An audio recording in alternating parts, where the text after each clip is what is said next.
Good evening, Warrior fans, and welcome to Breck's Olympia Stadium for tonight's LHSAA Division II Select Regional Playoff game between your 8th-seeded St. Michael Warriors and the 9th-seeded Livingston Collegiate Wolves. Thank you for joining us tonight on the Warrior Broadcast Network here on YouTube. Tonight marks the 22nd playoff game in school history. The school's playoff history started back in 2000 with the first playoff game and brings us to tonight and the search for that first playoff win. The last time we were with you here at Olympia Stadium was on senior night in Week 9 as the Warriors defeated Olympia 49-34. The Warriors are coming into this game having had the last 2 weeks off, a Week 10 bye and a bye district playoff round bye as well. The Wolves head into tonight's game with a 7-3 record and are coming off an 11-8 overtime first-round win over Booker T. Washington of Shreveport last Friday evening. The destination tonight is the first playoff win and is about as wide open and attainable as it ever has been. Again, thanks for tuning in tonight. I am Coach Craig Saylor, voice of Warrior Athletics, and joining me as always is the very fired-up quarterback of the 9-1 2014 Warriors and class of 2015 graduate, Jeff Vaquero. Jeff, it's playoff Friday night lights time, man, and I'm fired up. I know you're fired up. Super fired up, Coach, and excited to be here with everybody back in the booth again. It's been 21 days since the Warriors last played ball, so exciting time to be out here. And like you talked about, I think a great round one matchup for the Warriors tonight, and just looking forward to hopefully getting this thing done. It's been playing football since the early 90s and not able to get over that hump yet. So just rooting for this group of guys tonight, and has been a really fun group to really watch grow up over the last 3 years. A lot of these guys have been playing meaningful snaps for a really, really long time for this program. So excited to watch these guys tonight, and hopefully this thing can kind of culminate with everybody's goal. Yeah, and so looking back to Week 9, as you said, it's been 20-plus days since the Warriors have been on a football field in game action. But again, as I said, last time we were here, Warriors defeated Olympia 49-34. They had their Week 10 bye, which that was they drew kind of the short straw in that aspect for the district schedule. But they finished off what might be the second best regular season in school history. 2003, there was an 8-3 season, and that was the first district championship that the Warriors had won. And then 2014, as you know, that is the 9-1 2 seed. I think that's the number one right now. You got this season right here is kind of right there, sort of 2A, 2B with that 2003 season. I think this, and honestly, I know I was on the sideline, you were on the field for 2014. That was a fantastic season, but I think you can probably agree that if we get this playoff win tonight, this season skyrockets to number one. 100%. I mean, it's all about the playoff win, baby. I mean, what do you do in the postseason? And so I think this team has an opportunity to be that banner season for the program, that season that every year from here on out, that's kind of the name up on the wall. That's what you're chasing when you're in those off-season workouts, when you're playing spring football practice and you're doing the 2-a-days over summer. That's what you're chasing. And I think this team really has an opportunity to be that for this program tonight. And again, just so excited for these guys to be able to get out here and play. We've gotten the chance to watch them play ball and also get to know them kind of as people over the last couple of years, and just couldn't happen to a better group. So just really rooting for these guys tonight. Fired up. You and I have been texting for weeks. Oh, yeah, man. I mean, this is, you sent out a text this morning saying, hey, it's win day. It's time to get to the stadium. So yeah, it's time to go. We're really excited, looking forward to a good one. Yeah, I think this is going to be that season that once we get that Warrior Stadium over there on campus, everybody's going to be pointing to if we can pull this one out here tonight. So we played a really good game in Week 9 versus a pretty good opponent. I mean, Olympia pulled the upset in the first round of the playoffs. They're traveling over to St. Thomas More tonight to play St. Thomas More in the game tonight, and so that's a quality opponent that you were able to get a win over.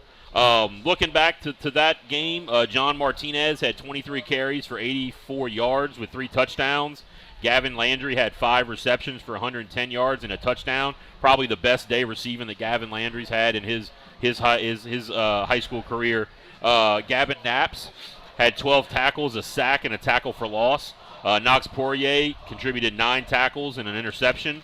Hudson Foreman had an interception. The 2 middle linebackers, Boudreaux and Bell, the Killer Bee tandem in the middle, combined for 19 tackles. None of those guys were our players of the week for Week 9. Our players of the week offensively was Preston Santino, who,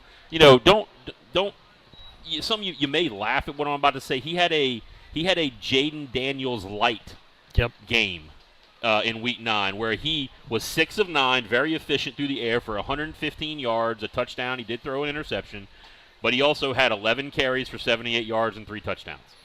About as efficient and about as well as you can get. I mean, the Tiger fans on Saturday nights have been watching a guy like Jaden Daniels do that, and we kind of have the sort of the light version here with Preston Santino kind of doing the same thing. Just he's not putting up the gaudy numbers like Jaden is, but he's doing it through the air and he's doing it on the ground, and he's doing it very efficiently, which has been the kind of the MO of this entire year. Is the operation of the offense has run through Santino, and when Santino has been efficient, which has been most times, the offense has run very, very well. Yeah, absolutely. I was going to agree with you on that. I mean, Santino's really kind of been, for a lack of a better term, the spark plug of your offense. I mean, he's been a guy that when he's on, the whole offense just seems to move better. I mean, you've got great weapons, obviously, around him in Martinez and in this receiving core that's played really well all year. But again, all that starts with your quarterback. And to have a senior like Preston Santino having the season that he's having,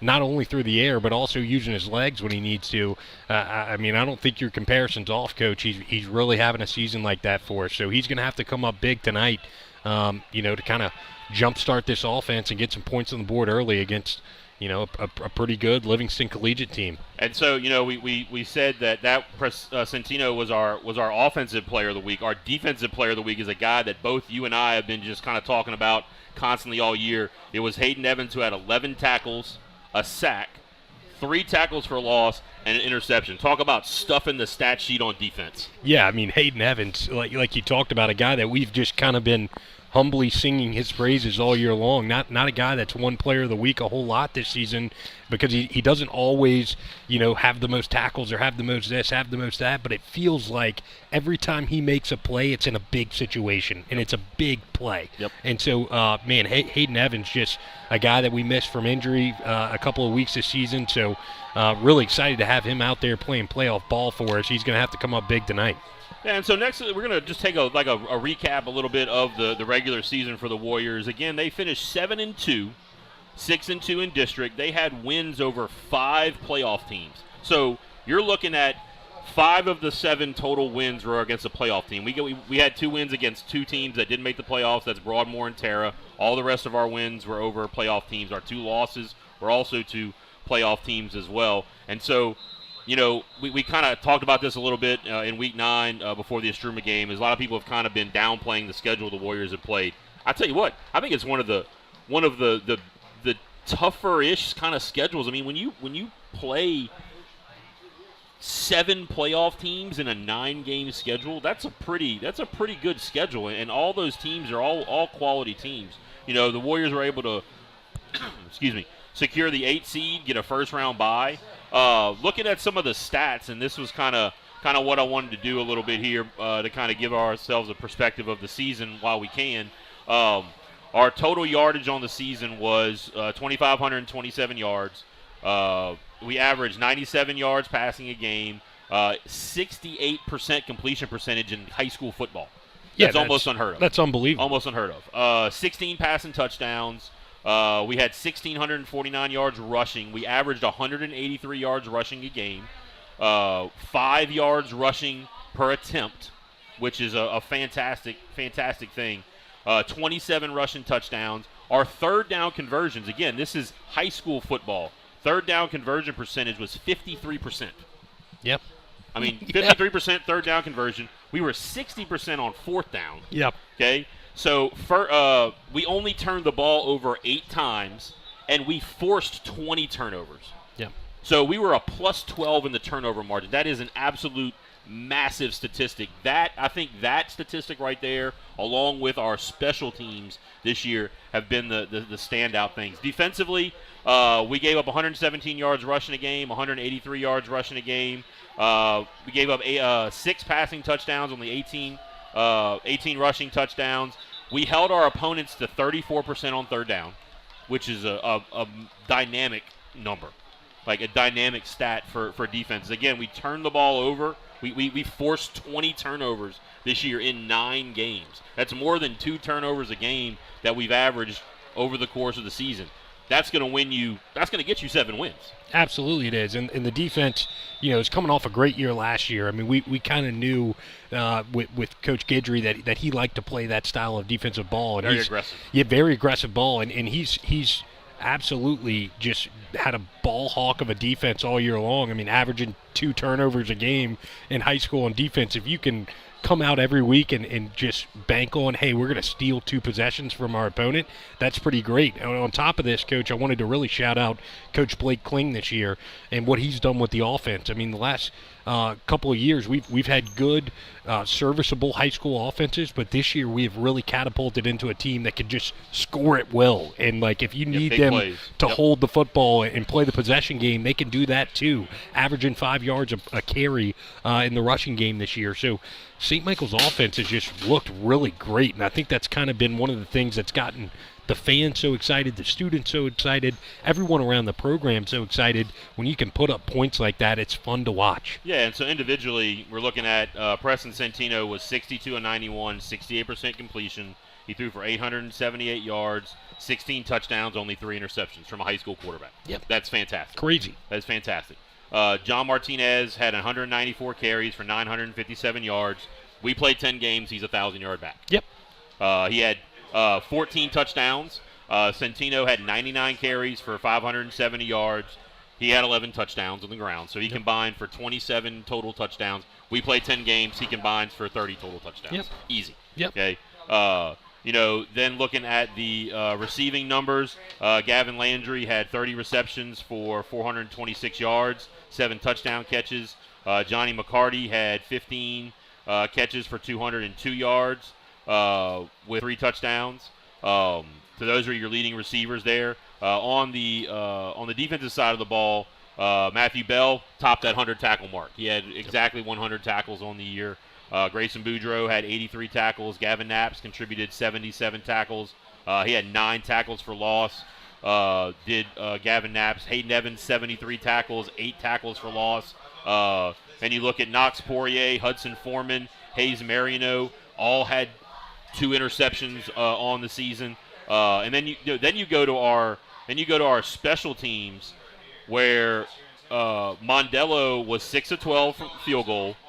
He only missed 3 extra points. He was 33 of 36 from extra points, and then averaged 33.5 yards a punt. Mm-hmm. Pretty good.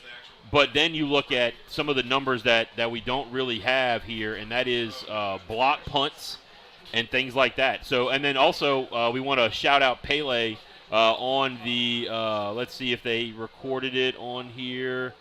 I don't know. He had 20. Was it 27 touchbacks? I think was the official thing they posted. 27 touchbacks, I believe it was. I mean, that's huge. I mean, so those things, and then you have Anthony DiStefano, who had 2 kickoff return touchdowns, one of them to basically win the Episcopal game. Yep. I mean, right there at the beginning of the season. Brody Knaps had a kickoff return touchdown. So, I mean, you look at that up and down the stat sheet, they got some outstanding performances from our Warrior football players. So now heading into tonight is the second season starts. Yep. Your playoff season, and coming in tonight, we're playing the Livingston Collegiate Wolves. I'll be quite frankly, honestly with you, Jeff, never heard of them before. Neither have I. I thought it was in Denham Springs this whole time. I didn't know. We didn't know anything about them. Had never really heard of them. But they finished 7-3 on the season, 4-1 in their district. They had their losses were to Riverdale, Pine, and JFK. In their losses, they were outscored 120-15. Wow. JFK beat them 64-0. Wow. JFK won their district. Last week they beat Booker T. Washington and Shreveport 11-8 in overtime. The school has only been around for 7 years. I think it opened in 2016. So I mean, there's a reason why we never really heard of them. They literally just came on the map. As we speak here just a few years ago. Their schedule looked to be like a little bit on the weaker side. They didn't play. Their district was not one of the tougher districts. They played a lot of those other New Orleans schools down there who don't traditionally have the best football that you see around. The other thing that stood out to me is they're a very young team. They have as far as I can tell, one senior starter on offense. They have 7 or 8 sophomore starters on offense. That's extremely young. Extremely young football team. They only have three senior starters on defense, and they're rotating. They go. Sometimes they put out 3 freshman defensive linemen. Yep. So, I mean, which coach? I mean, that should bode well for us. I mean, the offensive line we've talked about all year, just kind of being a strong point of that unit. And we talked about how great the St. Michael offense has been this season. I think a lot of that starts with your offensive line. I mean, when you've got a unit like that's played a lot of football and played a lot of football together, I think that's a huge thing. So going up against 3 freshman defensive linemen, I mean, that should be your matchup to watch tonight, the line of scrimmage. Yeah, and then offensively they run a spread. They're very run-heavy. They operate in kind of a 2-quarterback system. Sometimes you'll see number 4 playing quarterback. Sometimes you'll see number 5 playing quarterback. Their defense is a multiple. Talking to the Warrior coaches, talking to Coach Leger and Coach Clint, they really don't know what they're going to expect on defense. Sometimes they played a little bit of a 3-4. Sometimes they came out in a 4-2-5. I think we'll probably see something like a 4-2-5 come out tonight, seeing as we're playing a spread. They kind of look like they went to more of a 4-2-5 defense at some point during their season. That's kind of what they operated with. In kind of for those Warrior fans out there who've been with us all year, to kind of give you an idea of sort of what they're kind of like. They're kind of a cross a little bit between a Bel Air, a McKinley, and an Estrumas. Like somewhere around there. They're not the most skilled team in the world, but they're a dangerous team. They have enough athletes that the athletes can break away and score touchdowns. Yep, and that's that's something you got to be worried about is the home run threat. We've talked about it all year, the ability to have playmakers that can bust open a game, and it sounds like they have that. So Coach Guidry, I'm sure, is worked up a great game plan for them, and our Warrior defense has come up big. We talked about the turnover differential this season. They're going to have to come up big again. Yeah, and then so looking for us on the St. Michael side, I think we have 2 big questions to answer. Number 1, how does 2 weeks off affect them? And number 2, can we get our first ever playoff win? Now, for me, I saw a team over the last 2 days out there on the field that is ready to play. They are fired up, they have a lot of energy, and they're ready to get out on the field. Now, there's probably going to be a little bit of a period of adjustment to start the game offensively because they're a little bit of an enigma on defense. You may not see the offense come out and click on the first drive, like go down, because we're going to have to kind of figure out a little bit about like what are they doing on defense, And number 2, this is the best chance we've had in a while to get that 2,000-pound gorilla off your back. Yep. So for me, I think the players need to approach this like any other game. Don't worry about the implications either way. Don't worry about the implications of it being our first playoff win. Don't let the pressure get to you, but don't get caught looking ahead. Don't think about, okay, if we lose this game, our season's over. Like, you can't think that way. Like, you have to just go into this like you're playing a Struma week 9. Yep. Hey, it's a game. Let's go do it. Yeah, and I think you're exactly right. That is the approach you have to take. But at the same time, these are 16, 17-year-old high school students. They are thinking about those implications. So I think the major thing that tonight's going to come down to is where's your senior leadership? Yep. Do they have their guys ready to play? Yep. I mean, that everybody's going to have in the back of their mind what tonight means to the school.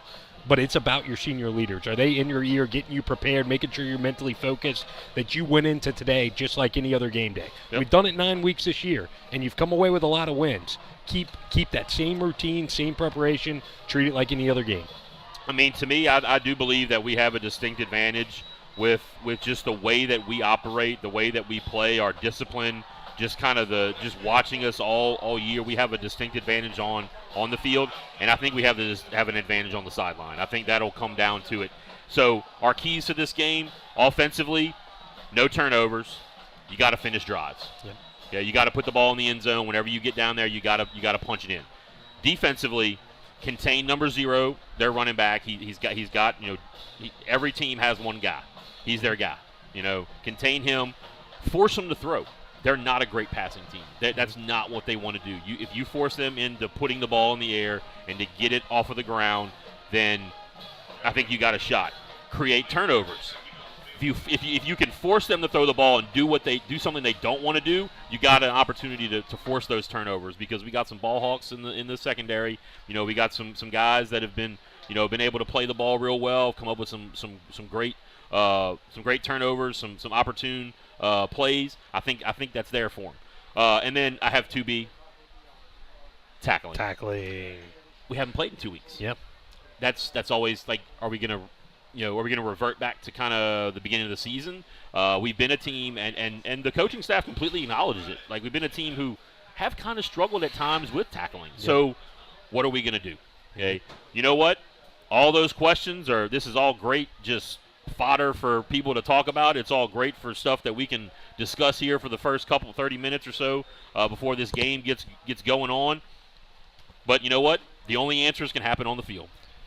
And I'm ready, brother. Hey, I am ready. I mean, I'm feeling the nerves like I'm out there right now. I feel it in my stomach. Right. I mean, it's this is really fun. This is going to be some exciting stuff. It looks like, man, we got the crowd with wearing all white tonight. Yes, so it is a whiteout. The crowd did a very, very good job of coming out and showing their support with the white. They were selling white T-shirts before the game out there, and I see that looks like they probably sold out of those, yep. which is fantastic to see. And all we can do is we finally got the scoreboard working. I want to congratulate the guy from Breck, wherever he went. He was up here slamming stuff around. My man got it working. I know the referees up here in the booth are happy that it's working. I know the referees down there. And here come your St. Michael Warriors onto the field. It's time, brother. It is time. Wearing the Reds, baby. Oh, those are so sharp. I love them. So sharp. So clean. I'll be honest with you. What LSU's wearing tomorrow night, I don't mind it. What's their jersey combo? It's the white helmet, purple jersey, white pants. Love it. I like it a little change up every once in a while. I'm a traditionalist.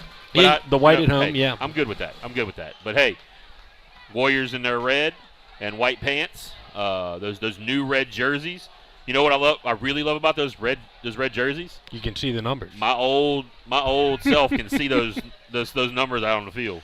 Livingston Collegiate with some fireworks. Whoa!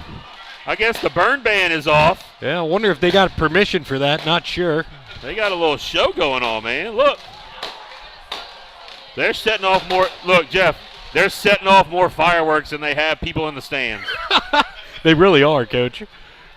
I mean, they're setting off more fireworks than they got. I mean, they got about 2, 3, 4, 5, 6, 7, 8, 9, 10, 11, 12. Got about 12 guys over there. 12 people. I just heard Coach Tookie Johnson say he's going to rock the fireworks for a baseball game this year. I love it. I love it. I might have to bust them out for softball. And now we'll go ahead and pause for the invocation and the anthem. Perform our national anthem. In the name of the Father, and of the Son, and of the Holy Spirit. Amen. Father in heaven, we ask your blessing on the game we are about to play. Give each one of us the courage to play the game in a manner which by our words and actions is pleasing to you. Let us enter into the competition in a spirit of sportsmanship and with respect for members of the opposing team. We ask you, Father, to bless each one of us.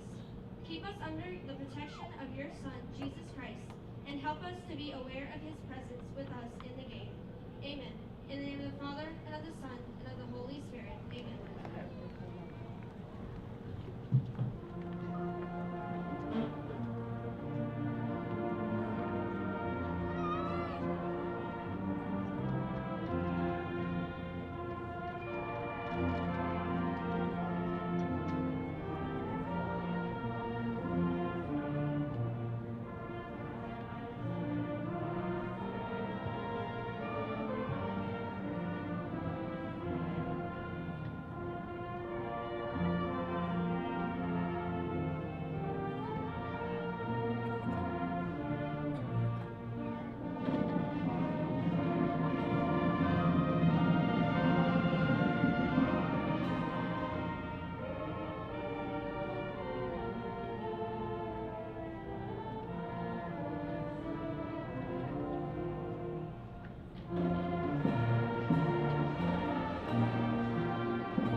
And here we go.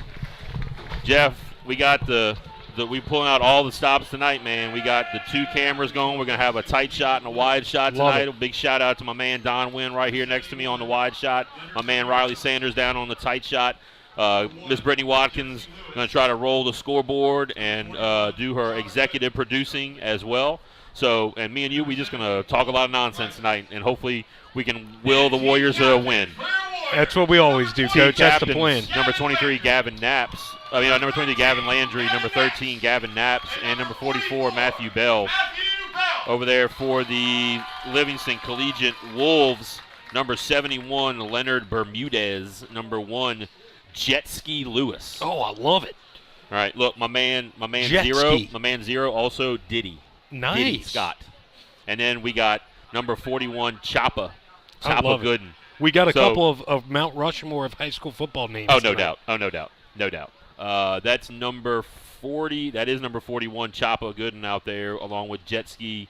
And I can't see who the 4th young man. It looks like Livingston won the toss. They declined. The Warriors will receive. Your fourth captain for Livingston was Alton Risen. He is a senior. So here we go, man. It's ready to go.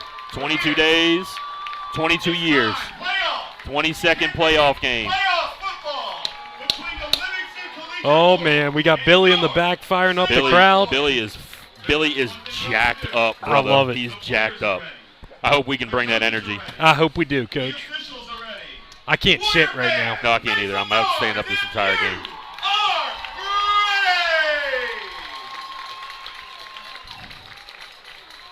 All right. Warriors going to receive that kickoff.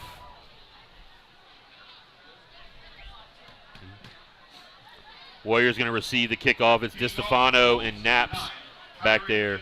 Looks like number 9, Gibson, is going to be kicking off.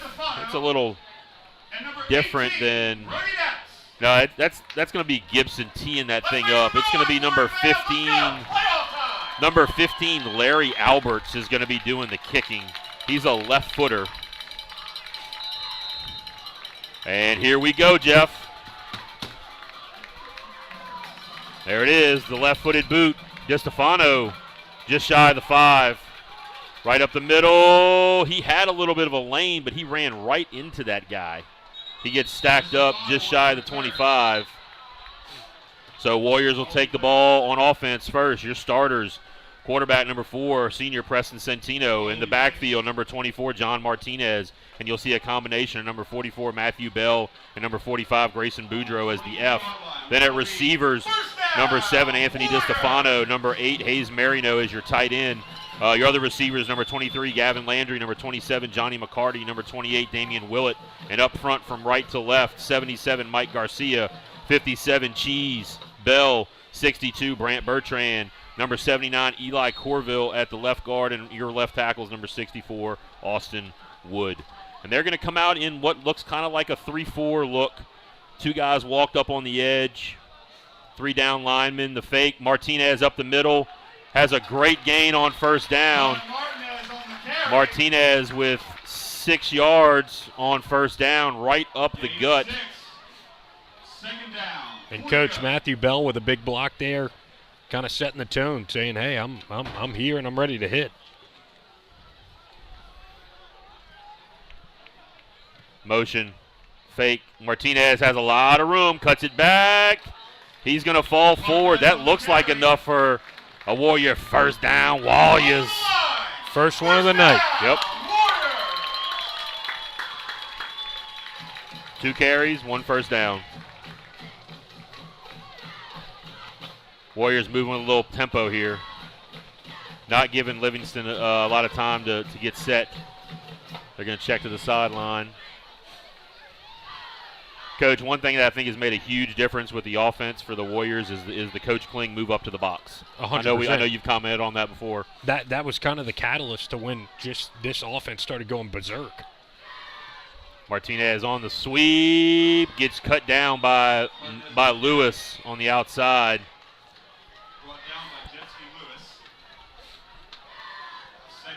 Loss of a couple there. And shout out to the offensive staff that is on the field. There hasn't seemed to be Nope. a lack of communication or a drop-off at all with signal calling or anything like that. So great job by the Warrior coaching staff. Yeah, I want to give a shout out to those coaches down there, especially Coach Corey Robinson, who's the one who's signaling everything out there. Young guy who joined us this year as a running backs coach. I know those assistant coaches don't get a whole lot of mention. Martinez got stopped. Martinez on the carry. Coach, it looks like they're just going straight up Brought down on the zero man. Yep. No safety. They're just manning up the Warriors, and they're sending everybody. They're putting 8 down there. Eight are coming from different angles. And the Warriors have had a lot of success with that. That's what Pregame did, and we absolutely gashed Pregame. Yep. So big third down, 3rd and 14. Centino tosses it. Landry on the sideline. First down, Warriors. Great concentration there from Gavin Landry to gather that ball in. Toe tap that would have been good in the pros. He's going to get across the 50 down to the 49-yard line of LCA. on the 49-yard line. First down, Warriors. Again, nice conversion on 3rd down. He was wide open. That was about a 20-yard gain right there for the Warriors. And Centino's been so comfortable rolling to his right all season long. Matthew Bell in motion. Trying to get him in the flat. Centino throws it up. Almost picked off, then almost caught. Incomplete. That was number 9. Gibson with the pressure from the backside. Look, I will say, number 1, Lewis made a really nice play right there. He saw Bell coming across and picked him up, heading out into that flat over there on the left side, and took away Centino's look. Yeah, and we got 3 we receivers got pretty this lucky on side. that one. Yeah. I think Coach Kling next time either wants Centino to just to eat that or throw it way out of bounds, hit the first down marker. Awkward snap. Centino just throws it up again and throws the interception. Down the sideline. Coughed There's it gonna up. Be He coughed it up. And That's did our the ball. Warriors get it back? Yep. Yes, they did. Intercepted by Latrell Pye. Picked up by Cheese. Change of possession, so new set of downs. Yeah. And we're going to have a 15-yard penalty tacked on it as Big Mike Garcia got crackbacked pretty badly. He's a little shaken up right there. Hopefully Big Mike will be okay. It's Warrior ball. It'll be Warrior ball. I know Martinez grabbed him. Did somebody come and knock that out? Because I was looking at Big Mike getting just laid out on a peel back block right there. Yeah, it looked like an arm tackle, and just the ball slipped out of his hands. He coughed it up. Yeah, so first down, Warriors. It's got to be adding that 15-yard penalty because the white hat threw the penalty. So they should tack the 15. And I think, Coach, you're going to see Centino No, be they're not gonna tack that yardage. I wonder why they're not tacking that yardage on. They said that Coach Collegiate had declined it. Okay, all right. Maybe it would decline the play and Yep. the Warriors get. I don't know. That's a little weird. Martinez up the middle, couple game. We're gonna have to kind of revisit that right there. That was a little bit of a weird deal right there. And I think, Coach, you're going to see Preston Centeno start to be a little more reserved with his passes. You had one that could have been picked on the play before, and then kind of the chunk up there on the busted play. Yeah, that was not a great decision right there. The first 2 kind of real questionable decisions we've seen from Centino. Yeah. Empty set. 2 receivers each side. Marino, the tight end, here to the right. That's 6 in the box. They're going to be bringing pressure. Martinez can't hang on to it. Little too hot to handle. I think Centino can take a little bit off that throw and hit him in stride. He's got a lot of room to operate if he can secure that. I think Centino just a little bit too much mustard on that one. Yeah, made the right read, put it in the right spot. Just a little too hot to handle. Little hot and a little behind. Yep. Three receivers to the far side. Third down and about 8.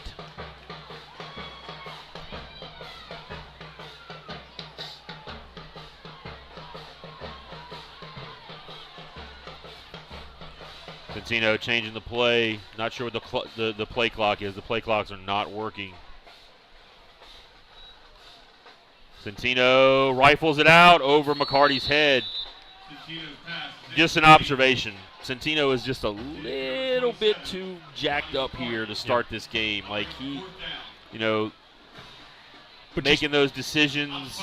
But you said it in pregame, Coach.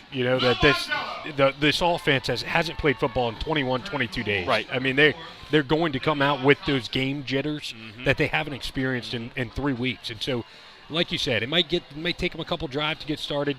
But I think they'll have this under control. I think Centino just needs to let the game come to him. I think he's trying to force it a little bit too much here early. Mondello gets off the punt. Nice punt over to the far side. It's going to roll up the hash, and it's going to bounce all the way down to the 36.5-yard line, 37-yard line. So nice punt. 40 yards. Yeah, to get him out of that deep field position. So Warrior defense coming out up front at defensive ends. Number 13, Gavin Knaps, and number 35, Bryce Richard.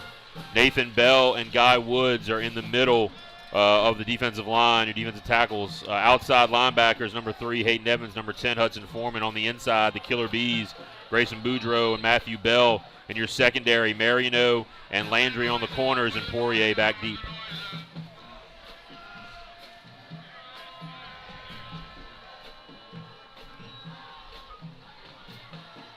So it's going to be number 11 playing quarterback. Have not seen that this year. Avion Johnson playing quarterback. Who's listed as a wide receiver, a sophomore. Yeah, they really only, I think they have 2 guys officially listed as quarterbacks on this team. So that's a little bit of a change. They usually either have number 5, Benjamin Anthony, or number 4, Devion Thompson as a quarterback. But Thompson is playing receiver on the far side of the field. It is Johnson at quarterback. Warriors going to send some pressure. Drop snap and picked up. There we go. All the way back to the 31-yard line. Big third down and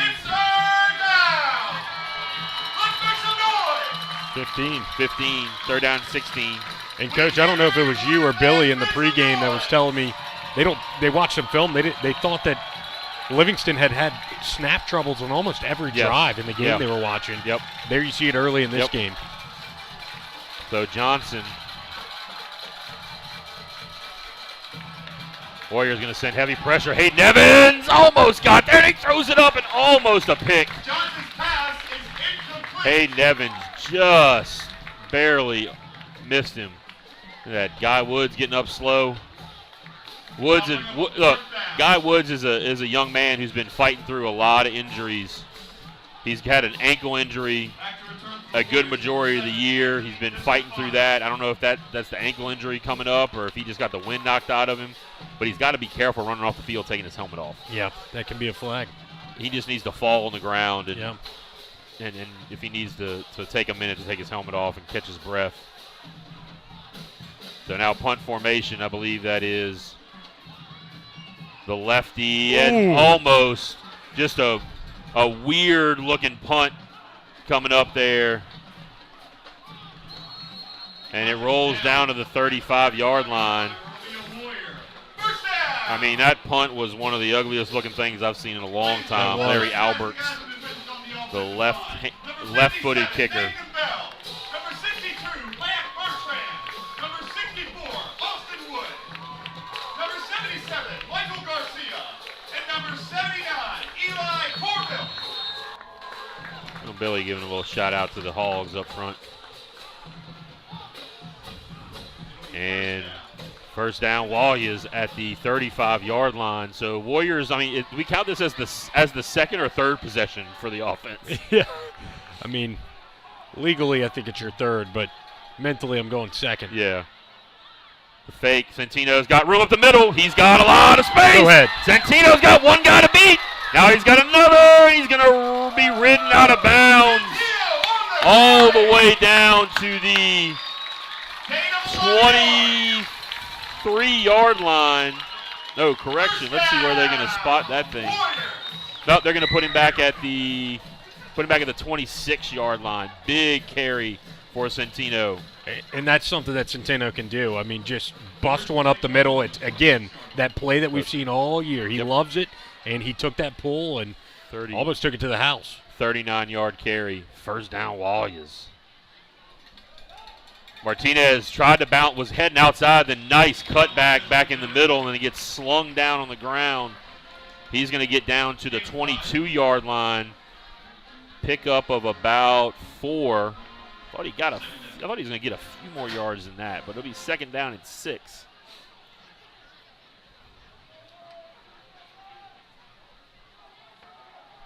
This is it, Jeff. Finish this drive right here. Key to the game. Fake up the middle. Centino weaving. A lot of room. Gets ankle tackled by Lewis. He's going to take that for another Warrior first down. 13 down to the 13-yard line. And just the power sweep play again. 9-yard carry. Look, keep running until they stop it. I know that's what Coach Kling does a lot. I think you're going to see them keep coming back to the well until they prove that they can stop that. Centino changing the play to a receiver on each side. Marino is your tight end. Handoff. Landry has the edge. Landry weaves back and touchdown. No. Landry on the field is going to get the holding. Oh. I believe the hold was on Grayson Boudreaux. The guy that Boudreaux was blocking. Landry was about to cut it up inside, and then he decided to bounce it around. And as the guy was trying to make his move back, I think Boudreaux grabbed him on his little stutter step. Yep. Just unfortunate. I mean, that's just one of those things you can't really fault Boudreaux right there. It's really nobody's fault. It was just a great cut by Landry, and Boudreaux kind of got caught a little bit, just kind of in no man's land. He really just made what he thought was the best decision and just got caught for holding. So that'll bring it back as a first and 20. Centino again going back to that. Well, he's got a lot of room. Yep. Well, you know what? He's going to take it in. Touchdown, Warriors. 23-yard touchdown run from Preston Centino. Let's go, baby. Let's go. Let's go. Let's go. Let's go. Let's go. Let's go. Oh, and they hit the little Jaden Daniels celebration in the end zone. Johnny McCarty and Preston Centino. Better watch out, guys. These referees, sometimes they get a little sensitive, and the zebras get antsy. They don't want to let you have fun. But this game's supposed to be fun, man. It's supposed to be fun. Yep. So Pele Mondello, a.k.a. William Mondello. We've now officially changed his name to Pele. Yeah, we really have. For the football season. Mondello knocks it through. So with 4:58 left to go in the first quarter, Warriors 7, Wolves 0. We'll be back. This is Warrior Broadcast Network.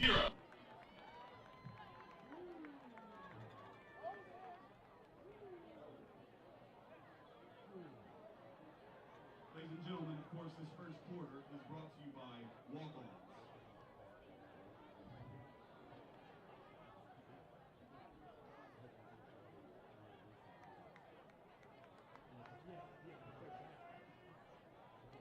Kicking off for the Warriors, number 16, Will Mondello.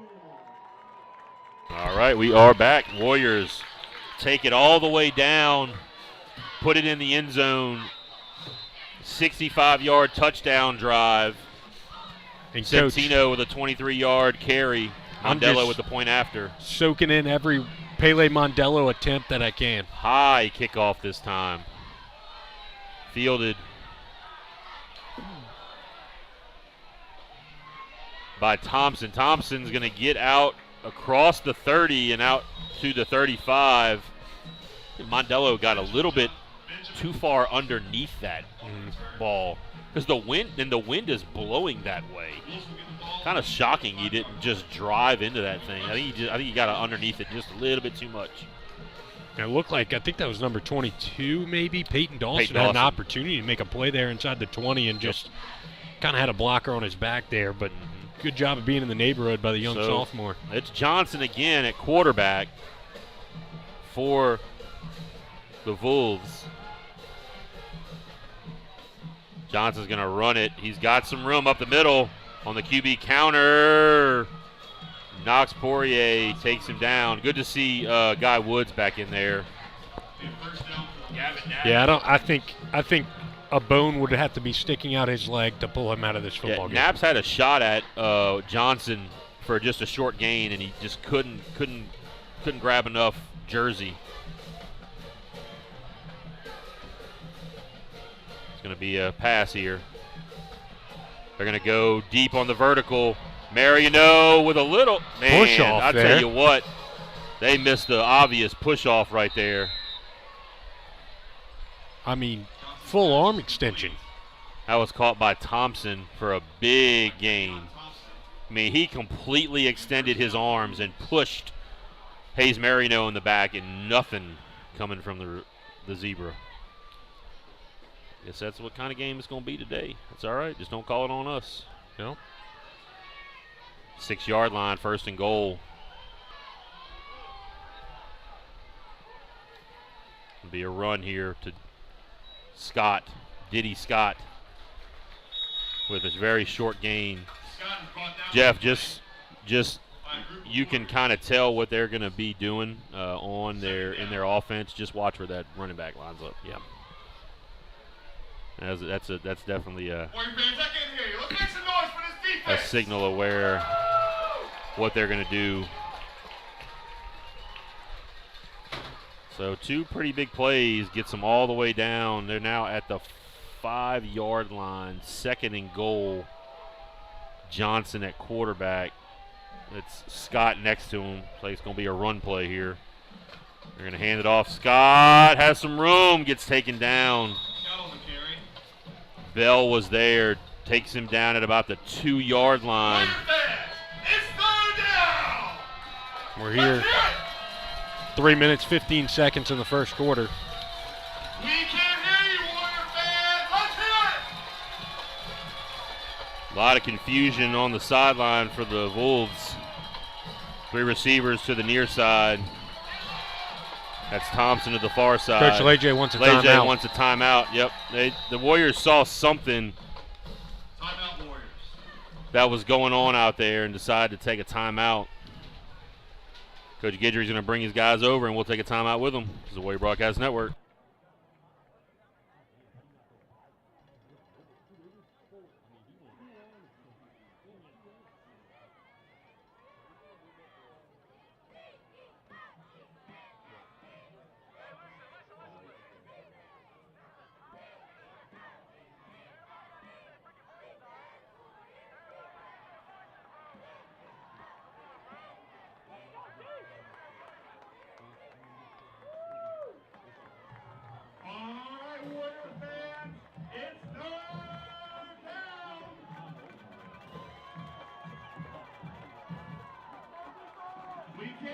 And we are back.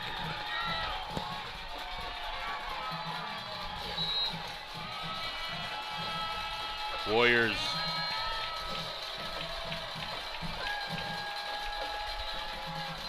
That's snap. Ball's free. We got it. That's Yes, Boudreaux. Grayson Boudreaux picks it up. There's that fumble snaps.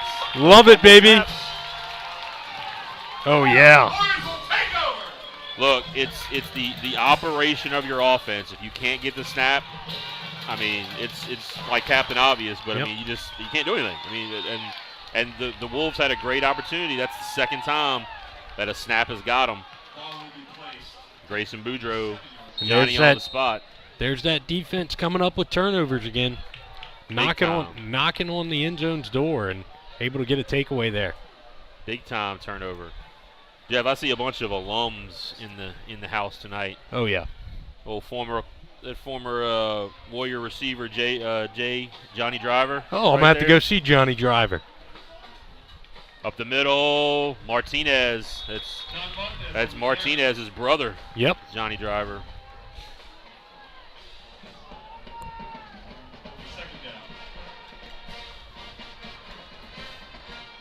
They got a lot more alums in the house tonight, too. I think LSU baseball alum Chris Reed's going to be stopping by here. All right. Professional hitter. Professional hitter. Motion. Fake. Martinez. Not a lot of room, but he stuck his shoulder down and ran over Evans and made a little bit of something out of nothing. Yeah, he got a yard. It's going to bring up third and a long 6 here.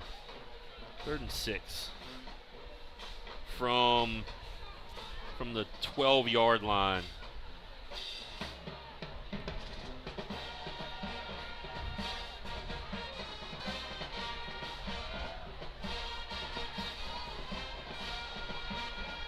They got 8 guys on the line of scrimmage.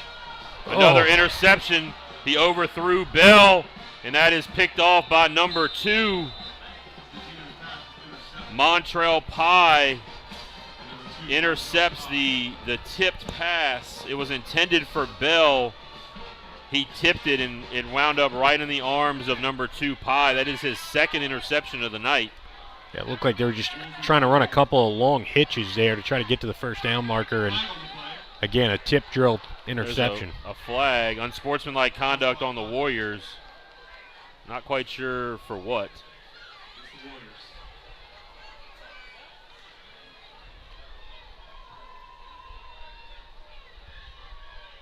Coach Collegiate is trying to ask what happened. Looks like the referee's telling Coach Collegiate that, somebody might have slapped somebody over the head or something. So 1st and goal at the 1. So each team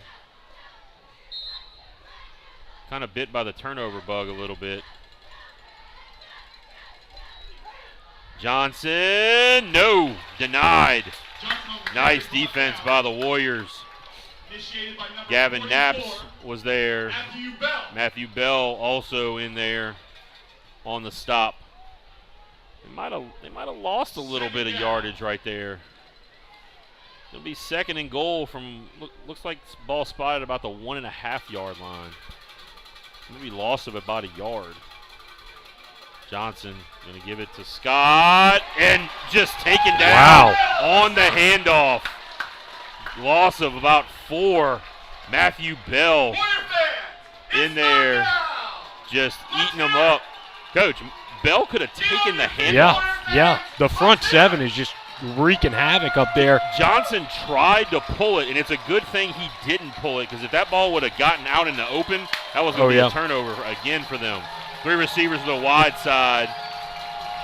Diddy Scott next to Johnson.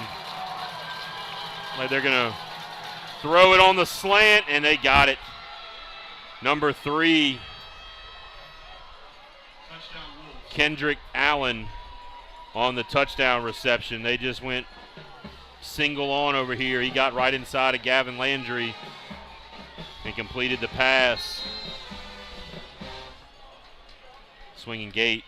They're going to try to run it. Thompson got in. Missed a couple of tackles right there. So with 28.1 seconds left to go in the first, your score, Wolves 8, Warriors 7. We'll be back.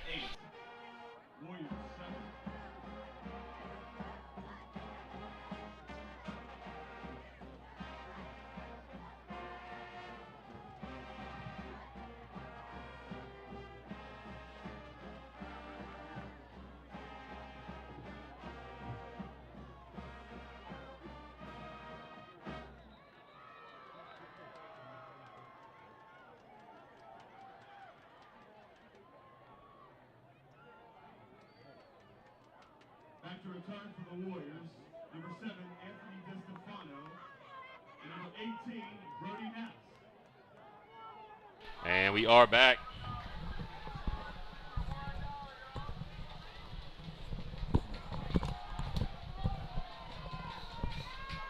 Back deep to receive, number 18, Brody Knaps, and number 7, Anthony DiStefano.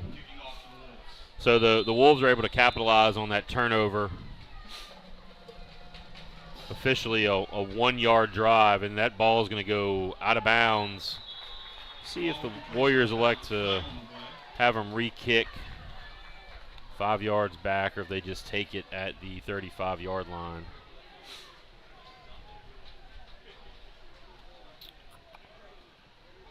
Looks like they're gonna take it at the 35. Yep. No need to risk it. Ball will be placed on the 35-yard Be at the 35-yard line. Warriors coming back out. First down.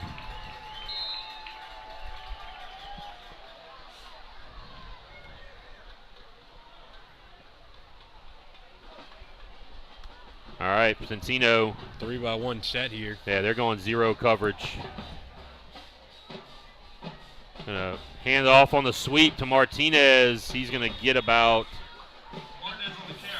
2 or 3 yards.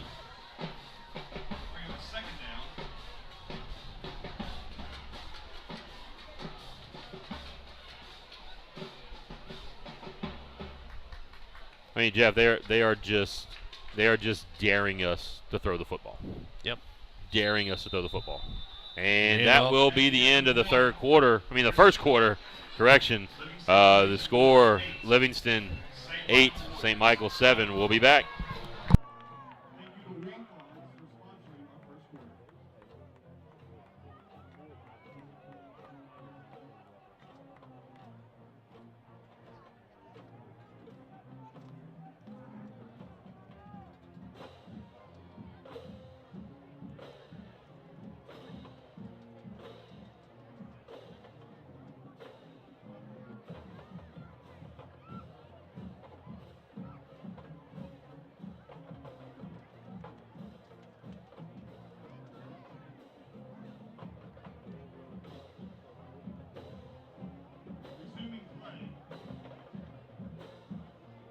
And we are back. It'll be Warriors first down, or second down rather. 2nd and 6. Ball is out at the 39.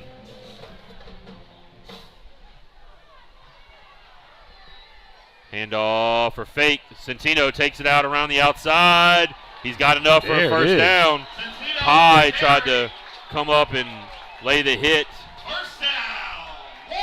Man, The White Hats having a little bit of a chat with Centino about laying the shoulder and then give him the stare down. The extracurricular. Love the intensity. Ball's out to the 48-yard line. That was a pickup of 9. Almost got taken down in the backfield with Centino. Handoff up the middle. Martinez has the outside. He gets ridden out.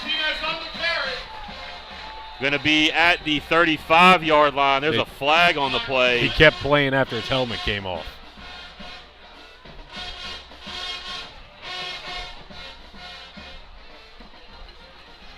Yeah, Austin Wood's helmet. But the thing about it is how did his helmet come off? I think that's what Coach Collegiate's asking. I mean, that's the question. The only way his helmet comes off in that situation is if they got a hand up in his face. This referee crew has missed 2 big calls. Missed 2 big calls here. I mean, I just don't there's no way that his helmet can get knocked off if he doesn't get a hand up in his face. And Coach, the Warrior crowd, I think for the first time this year, you heard a loud boo at a call. I mean, that's how you know that's missed. Yeah, it's going to be a 1st and 20. I mean, that's what the guy standing in the middle is supposed to be looking at. Yep. I don't know how he misses it. Handoff. Martinez up the middle. Picks up a few. That's a big hit back there. What is that? You cannot hit the quarterback after. He just threw the flag on Coach Leger. That's bad. That's just bad. That's really bad. Standing up for his quarterback. Yep. And the flag gets thrown. And now we got a sideline warning flag. That'll just be a sideline warning. It'll be 15 yards unsportsmanlike. He can't hit him. Jeff, we were at a Sam Houston Southside game a couple weeks ago, and there were 3 personal fouls called for that.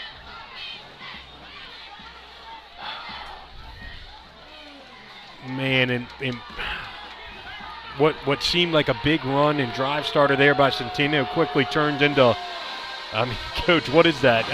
2nd and 30? Sideline warning on the Warriors.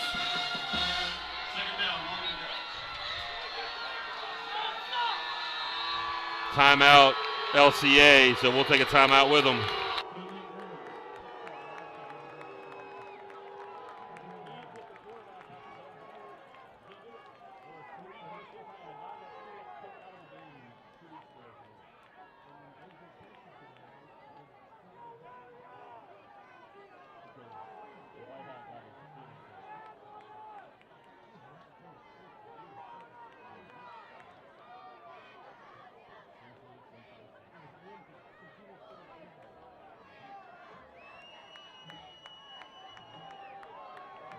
Resuming play will be 2nd and long for the Warriors.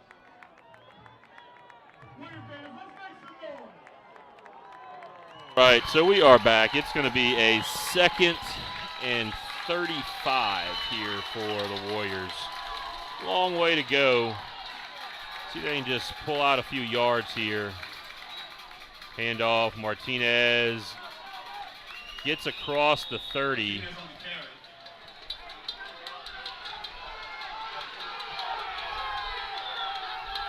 There goes number 6 running off the field. He was right in the middle of the pile, too.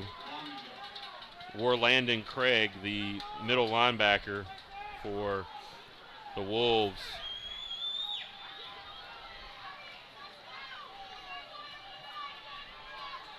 I don't know that a penalty should need to be thrown there. Like, people are calling for that. A flag. Not really the same as Austin Wood. Handoff, Landry's got a lot of room out there. He's going to get out. Nice. Almost back to the original line of scrimmage. Just shy of the original line of scrimmage. Not going to do much there for your drive, but put you in better field position to hopefully pin them back deep in their own territory. Yeah, let's see what the Warriors decide to do here. So you're leaving the offense on the field. No, there's the punt. Yeah, that's the right decision to go ahead and try to pin them back after just a comedy of errors right there in so many different ways.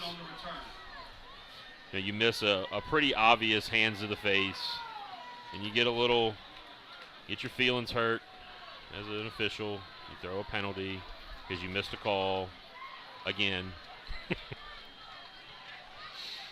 And they're not perfect. I fully acknowledge that, but get the bounce. Ball's gonna hit down and roll dead at about the 28-yard line. So kind of made not the worst. The worst of that situation was not the outcome. They're able to flip them back to the 28-yard line. Goes Blaine Rodriguez heading out there. Blaine Rodriguez has been out injured the last couple weeks, so it's good to have him back in the rotation on the defensive line. Still the 3-by-1. That's all they've done the entire game, Jeff, has been that 3-by-1. Grayson Boudreaux on the offsides. Just a little too antsy. Offsides. Yeah, and I think the Warriors just kind of need to take a deep breath here and take a deep breath. Recenter yourself. Yeah, just let the emotions kind of settle just a little bit.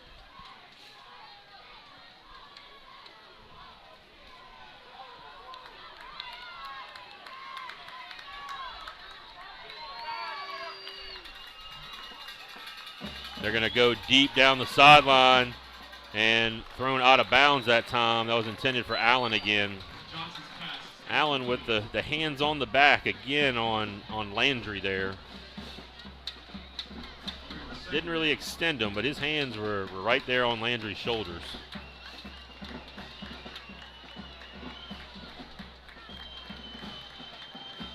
But really interesting here, Coach, is that they've stayed in this 3-by-1 the entire game. Yeah, they haven't gone change formations. It's been 3-by-1, 3-by-1, 3-by-1. Diddy Scott switching sides. It's going to be a run play. Hand it off. He's got some room. Nope, is a fake. Johnson down the far sideline. Run out of bounds by Matthew Bell after a pretty big gain. And, Coach, something I was going to say is potentially Livingston might have done some self-scouting here. I mean, we came into the game thinking this whole thing was going to run through Diddy Scott, number 0. We thought they weren't going to go to the air unless they were absolutely forced to. Yep. And they've kind of done the opposite of their tendencies. Yeah, I mean, it's a change in that quarterback there with Johnson at quarterback. So down to the 40-yard line, first down for the Wolves. Up the middle, Scott hitting in the backfield. Scott on the carry is brought down. Led by Naps and Evans. Well, I think what our defensive ends really need to make sure that they're doing right now is staying on the outside, stay on the quarterback, because your inside backers are getting a lot of penetration coming with those blitzes in the A and B gap, and they're taking care of the quarterback, of the running back pretty well. And it's got to be those defensive ends that can handle that quarterback on that pull, which has been the play that kind of killed us a little bit. Totally agree. That's their, a couple of their biggest plays have been that play. There's the power to the right, and QB power. Brought down by Foreman and Boudreaux. And it looks like their quarterback's hurt, Coach. He's going down. I didn't really see that. Wasn't really a very hard hit unless he got rolled up on underneath. So that's number 11 Johnson down. We'll go ahead and take a timeout as well. This is Warrior Broadcast.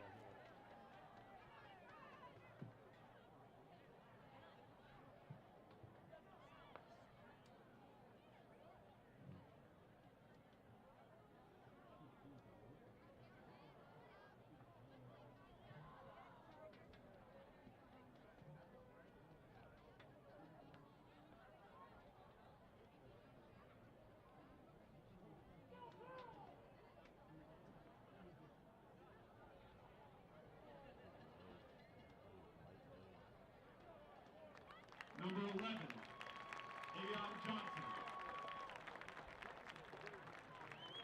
And that is number 11, Avion Johnson, getting up. He's walking off on his own power. He's kind of moving a little gingerly there. Not real sure what the issue was, whether it was a knee or an ankle or. He's kind of working his shoulder, maybe it looked like a little bit. Hey, he did kind of go down a little awkwardly, kind of shoulder, neck area. So maybe that was the issue. It was either way. It was about a 3-yard gain. Brings up 3rd and 7. Now Livingston does, we've talked about it a couple times on this broadcast, does have 2 backup quarterbacks that have played a lot this season. Yeah, it's kind of, so they're going to go to Thompson at quarterback. They're going to go to Thompson here at quarterback. Scott in the backfield.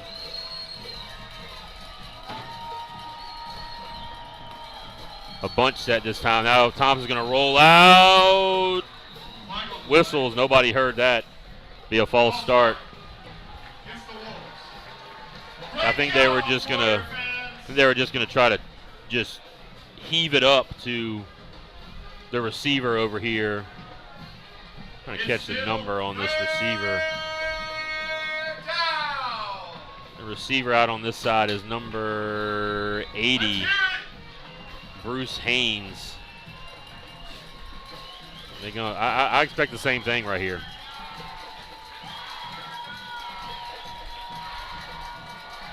Third and 12. Oh, they're going to go to the far side of the field. They won the real route. That's a pick.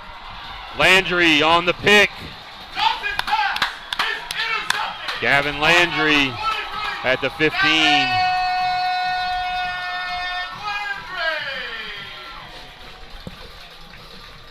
If Landry can come up with that cleanly, he's got a chance to get a pretty nice return right there. But he kind of bobbled it just a little bit. He was a little too wide open. Yeah, and instead it kind of turns into a punt. Yeah, they tried to run the wheel route over there. The Warriors had it covered pretty well. with the deep coverage. They're running kind of a cover 3 right there.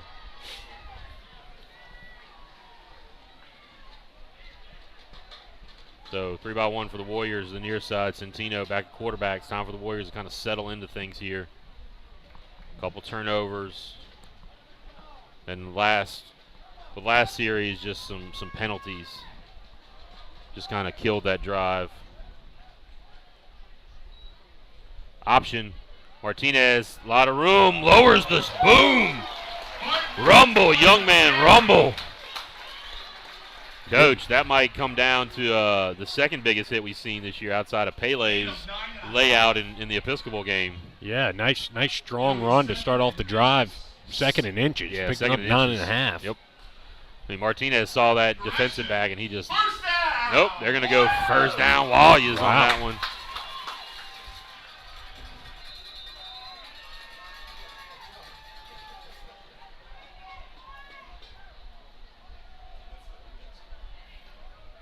A lot of confusion on the side of the Warriors. They're going to go with an overload set here. Timeout. Timeout Warriors.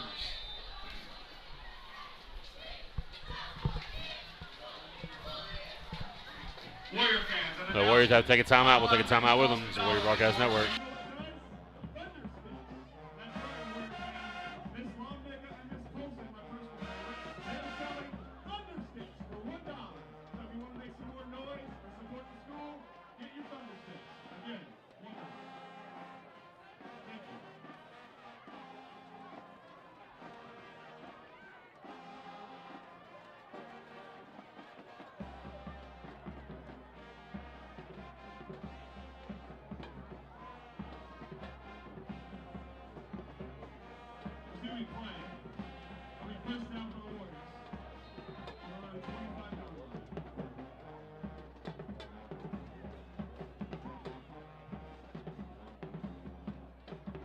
And we're back.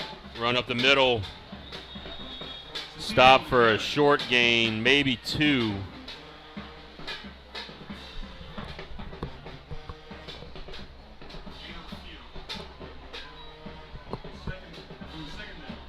So 2nd and 8 as we return.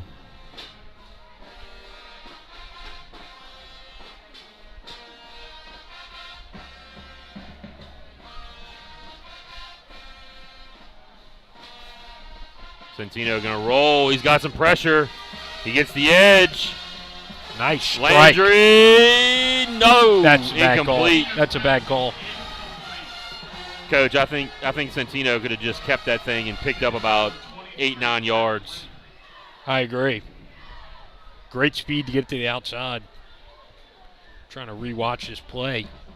I think Landry got a foot down. It looked like he drugged that back foot, but no call there. Wow. 3rd and 8 for the Warriors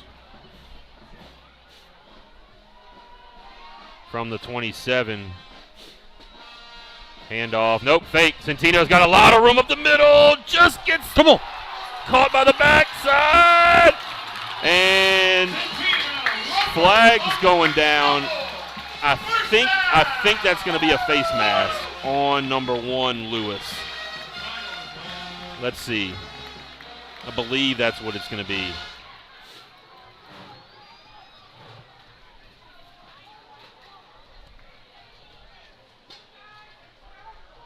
Block in the back on the Warriors.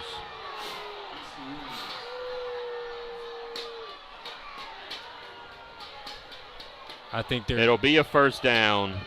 It's going to bring them back to the 40-yard line. I think they called it on number 27, Johnny McCarty.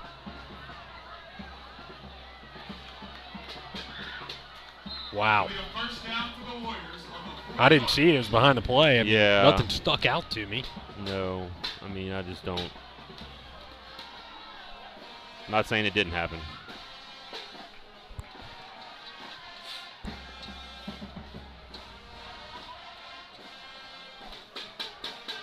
So it's still first down, Warriors at the 40. Moving the ball here. Handoff on the outside. Martinez gets the edge. Got some room. Gets dumped down by number 1, Lewis. First down, Warriors. And, Coach, that might be the first time all year I've seen somebody get lower than Martinez. Yes, that's pretty. That's hard to do. Martinez already has a pretty low center of gravity. And 8-7 is your score with Livingston Collegiate up. We're just below 6 minutes here in the second quarter. 3-1. Centino hands it off again. Martinez, great cut off that block in the slot by Landry. He's going to get across the 40 to the 38-yard line. Pick up about 8 yards. It's going to be 2nd and 2. Tempo. Warriors moving with the tempo now. Got to just make sure all your guys get set. Now they're going to check with me. Yeah, we got the Thunder Sticks in the house tonight. I love it. They're selling for $1, I think I heard. $1 for the Thunder Sticks. Option pitch. Martinez again. First down. Walyas gets out across to the 28-yard line. So 10-yard pickup. That's the second time we've run that option play, Coach, and it looks like both times Timeout. defense is doing a really good job of defending Centino, and he just gets rid of it with a quick pitch. Timeout Livingston. We'll be back on the other side. This is the Warrior Broadcast Network.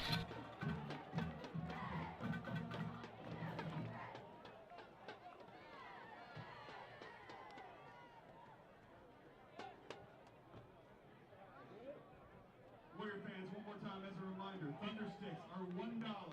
$1. Ms. Londika and Ms. Wilson will be selling them proudly. Thank you again.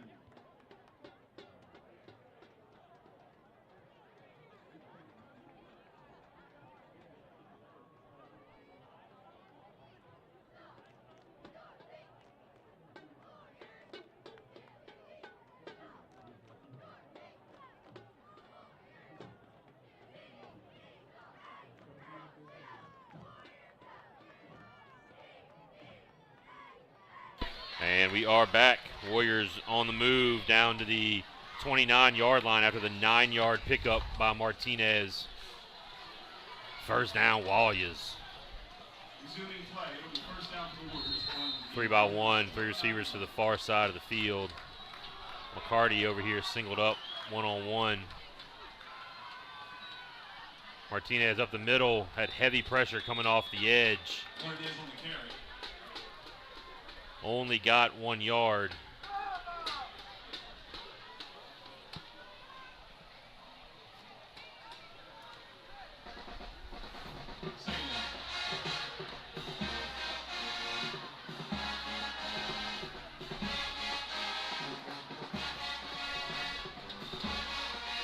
Comes some motion from Landry here.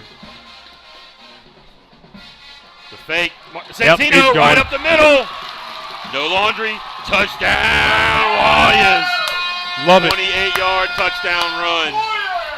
Great job right there. Great play call by Coach Kling.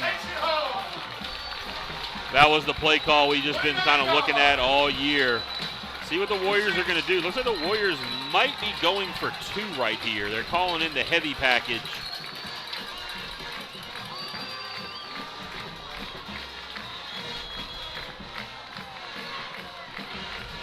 This ball is going to be going to Gavin Knapp on a pass. You saw something? Maybe.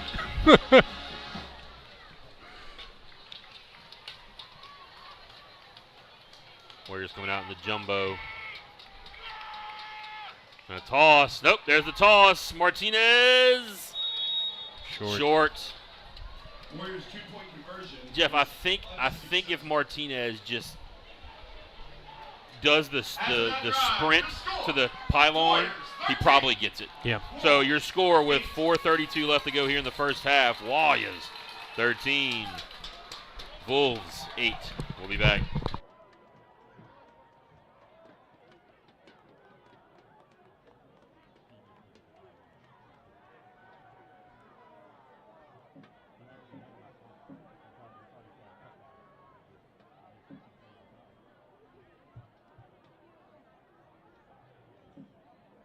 Out to kick off for the Warriors, number 16, Will Mondello.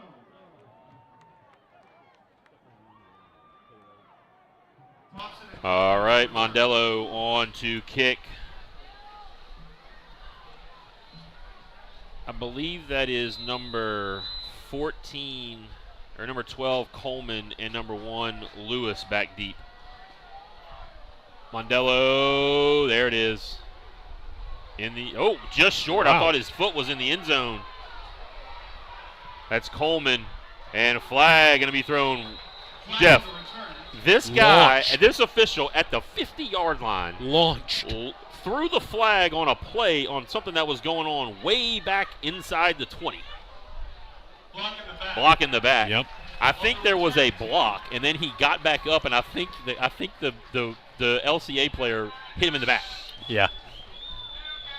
Those great eyes, and what a hell of an arm. I mean, he almost line threw that thing, drive, he threw that 30 thing about yards. 25. I mean, 25 line drive. yards. Yep, chunked it. Shortstop in another life. Yeah, no kidding. All right, so that'll back the Wolves up to the 10-yard line. So that was a pretty decent return, nullified. Let's see, that's... Yeah, they got him back in. It's Johnson back in. He's a run to... Nope, that's Thompson. Johnson not out there. Be a 4-yard gain. Warriors ride him out of bounds. Number 45, Boudreaux, along with, I think Guy Woods was there. Gavin Knapp's was there.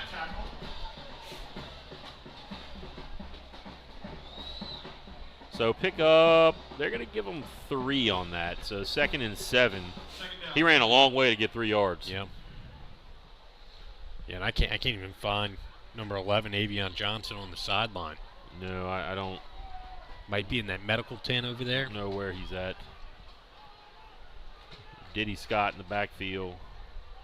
Thompson, your quarterback. They're going to hand it off to Scott. Foreman. Johnny on the spot right there. Hudson Foreman stepping up. They're going to give him a yard on that. Wow. Warrior fans, get on your feet. Man, that's going to be 3rd and 6. Let's hear it.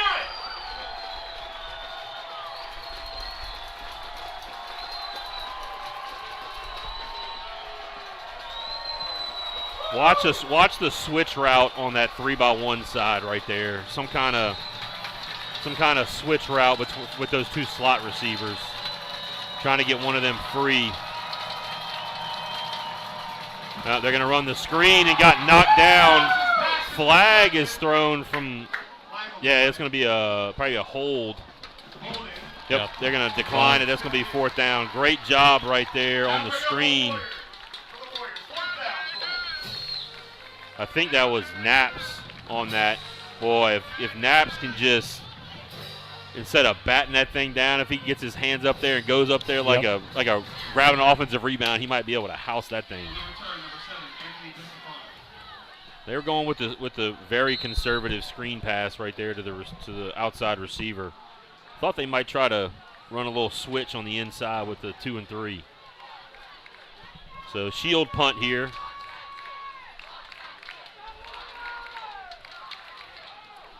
Oh, my gosh. Right to Oh, my gosh. Blaine Rodrigue! Blaine Rodrigue with the punt return. Whoa. We're going to give him the punt return on that. Rodrigue, look at that. Effective return by Blaine Rodrigue. Down to the 5-yard line. First down. Jeff, that ball stuck to Rodrigue's chest.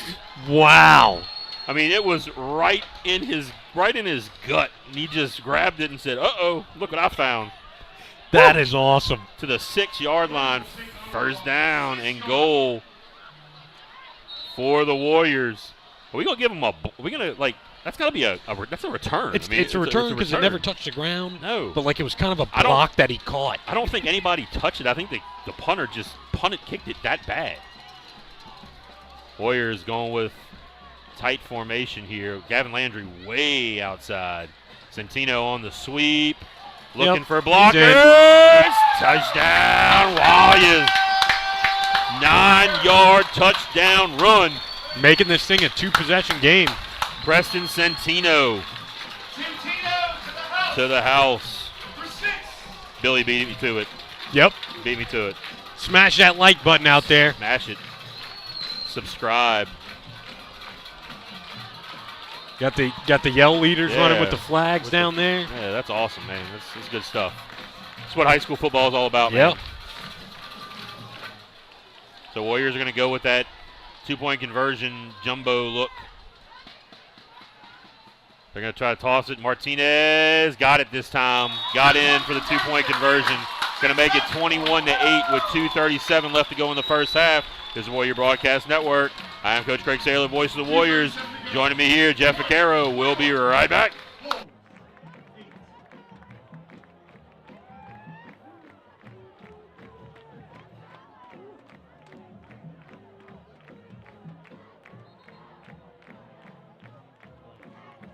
Warriors on that drive without the possible without the return from number 1, Wayne Rodriguez.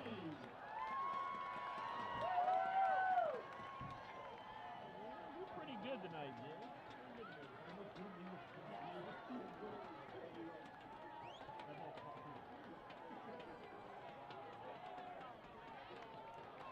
And we are back after the punt return from Rodriguez, where I think the ball caught him instead of him catching the ball. Stuck But to him. either way, he got down to the 6-yard line, and then Centino takes it in one play later for the touchdown to make it 21-8. Mondello on the kick here. So this hasn't been the most, the prettiest of first halves, Jeff. It hasn't. But Coleman almost missed that one. Coleman's going to get it out across the 30 to the 35-yard line. There's going to be just under 2.5 minutes left. I think both teams have one timeout, I believe, if my math is mathing correctly. And my memory is correct. I believe both teams have taken 2 timeouts. So we'll see what Livingston tries to do here with their now, new quarterback, number 4, Thompson. They're going with the 3-by-1 bunch set here to the near side. Now watch the wheel route here. They tried this earlier. Thompson's going to go with the toss. Foreman missed the tackle, but there's Matthew Bell.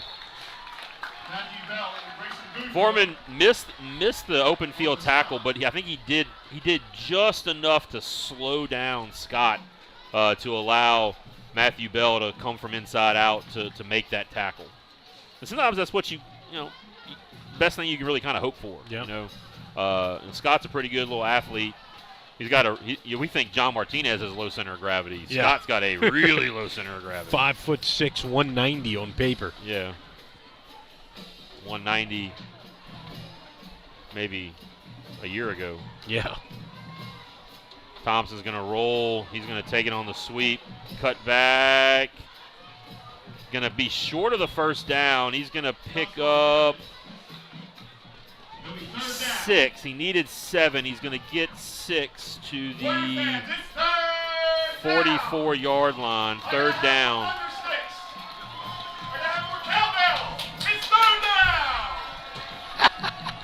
The cowbell reference up here, I love it. Cowbell.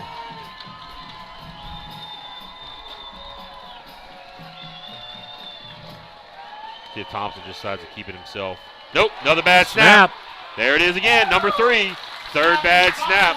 And look, they've all come in situations just like this. Yep. Where it's been kind of a pressure situation. Coach Leger is going to call a timeout. About 7 seconds ran off the clock right there. He's going to have 52 seconds here. And look, with the way their punting game looks, I mean, I think they're going to try to make something happen here with a block or something and try to get a short field. Just don't let them pull a fake on you. Yep. Don't let them pull the fake on you right here. And I mean, it'd be a very, very risky call if you're LCA. But, I mean, you never know. If you gamble and you catch them right, just coming with that all-out block, you might be able to get them. Yep. So we'll see what the Warriors do right here. See if they have somebody kind of play the middle just in case. As they go with the shield punt with the 3 shield blockers. They're going to split. They're not really splitting 2 gunners out very far. Yeah, they got all their other guys right on the line of scrimmage. And almost got it again. DeStefano's going to let it bounce. In a perfect world, you like DeStefano maybe to field that, but that ball had such weird spin on it. You just can't take the chance of muffing that thing and giving them the ball, at the 30-yard line. You lose probably another 6 or 7 seconds there, but I think you're exactly right. With a line drive like that, weird bounce, I don't think you risk that.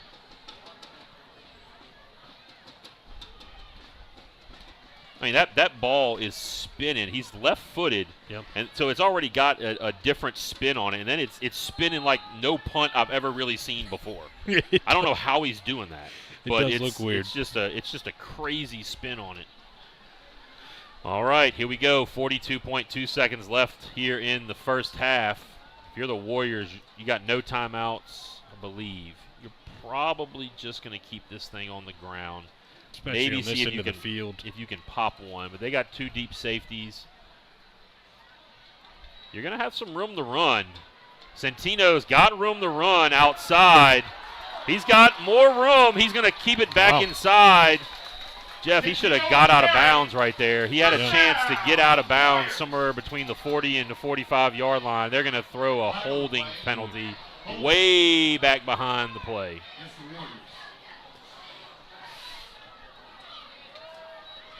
Yeah, and I think with that, you're probably going to. Man, I mean, Jesus. Yeah. It was way behind the play. I didn't even see the flag come out. I was looking for one. Yeah.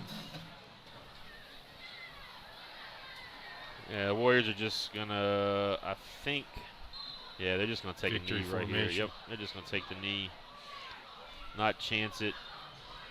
Centino takes the knee. They're going to halftime. They're going to let them go. Let them go to halftime. So, right at the end of the first half here, your score, Warriors 21. The Wolves of LCA 8. We'll be back with you for a little bit of a halftime look at maybe a scoreboard around the state and playoff action today. We'll see if we can get some halftime stats. But other than that, we'll be back after this. This is the Warrior Broadcast Network.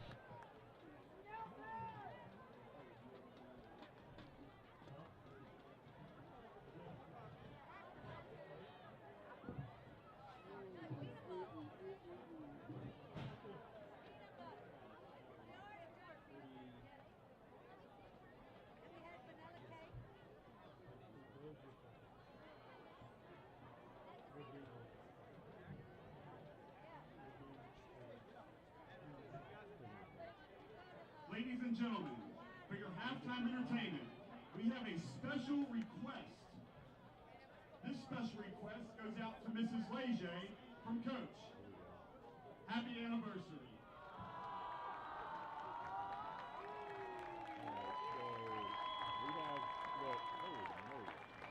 We got 231 yards left. Like, we are out rushing them by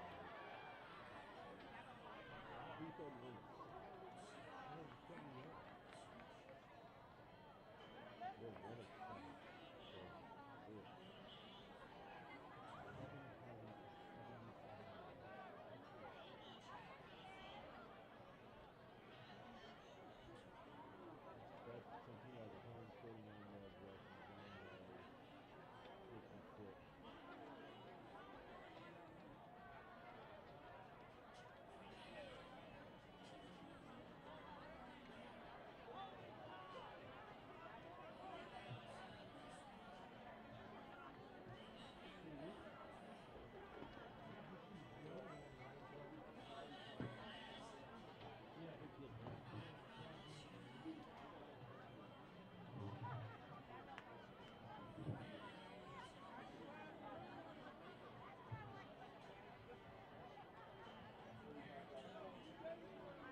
All right, we're here at halftime of the LHSAA Select Division II playoff game between your St. Michael Warriors and the visiting Livingston Collegiate Academy Wolves.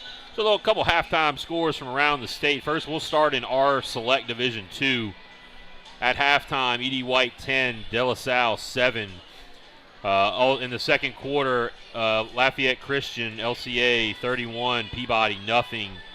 John F. Kennedy 26, Vanderbilt 6 in the second quarter. Also in the second quarter, Evangel 13, Archbishop Shaw 10. That's a little bit of an upset right now in the making. Second quarter, Turling 17, Madison Prep 14. In the second quarter, McDonough 35, 27, St. Louis Catholic 0. And the game of interest for us here in this game, the St. Thomas More first. This is a first quarter score. St. Thomas More 41, Estruma 8. Division 1 select from around the state. Edna Carr 29, nothing over Woodlawn. Ash, Alexandria Senior High 3, Brother Martin 0. Karen Crow and Acadiana, probably the game of the day in the state. Karen Crow 7, Acadiana 0. Rummel 13, Captain Shreve 3. St. Paul's 17, Tioga 14. Holy Cross 9, Jesuit 0. John Curtis 28, St. Aug 14, and Catholic High is up 24-0 in the first quarter over John Ehret. That's game's being played over at Memorial Stadium. Over in Select Division 3, St. Charles 29, Ascension Episcopal 0, Newman 21, St. Thomas Aquinas 0, U-High 49-0 over Patrick Taylor at halftime. Catholic High New Iberia 3, Lake Charles Prep 0. Episcopal, one of our opponents from earlier in the year, 17, Bunkie 0 at halftime. That's on the road at Bunkie. Then you have Notre Dame beating D'Arbin Woods 21-0 at half. Parkview 28, Dunham 18. Another big local rivalry going on over at the Dunham School right now at halftime. And then Calvary Baptist 28, Holy Savior Menard nothing at in the second quarter. Washita Christian here in the Select Division 4. Washita Christian 49, Westminster 0. Riverside 14, Catholic High Point Capee nothing at half. Central Catholic 6, St. Frederick 2. That's a baseball score for you there. Southern Lab and Hanson Memorial tied at 14 at halftime. Glenbrook School 19, St. Mary's Catholic 10 at halftime. St. Martin's Episcopal with the all-star, 5-star running back, Mr. Harlem Berry, 13, and Covenant Christian nothing. Vermilion Catholic 29, Delhi 12 in the second quarter. And then also a game of interest from the local area, Ascension Catholic 35, Opelousas Catholic 14. That is also in the second quarter. So that's your select scoreboard here at halftime. Again, Warriors 21, LCA Wolves 8. We'll be back.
All right, a couple more scores of interest from around the state for local area.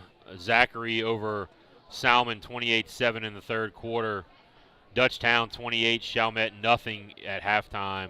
Central is losing to Neville 16-11 at halftime. Walker 14, North Shore 2. That game is at the half. Over on the North Shore, just had the game. Oh, there it is. On the North Shore as well, Mandeville 21, Sandomal 14 in the third quarter. Port Allen being shut out 21-0 at half. Amite 21, Jewel Sumner nothing. West Feliciana is down at halftime to Opelousas 8-0. Also, Plaquemine down to Iowa 29-13 at half. And anything else? I think that'll do it for your local area teams of interest. Again, your halftime score: Wayas 21, Wolves 8. We'll be back.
All right, guys, back with some halftime stats from the first half.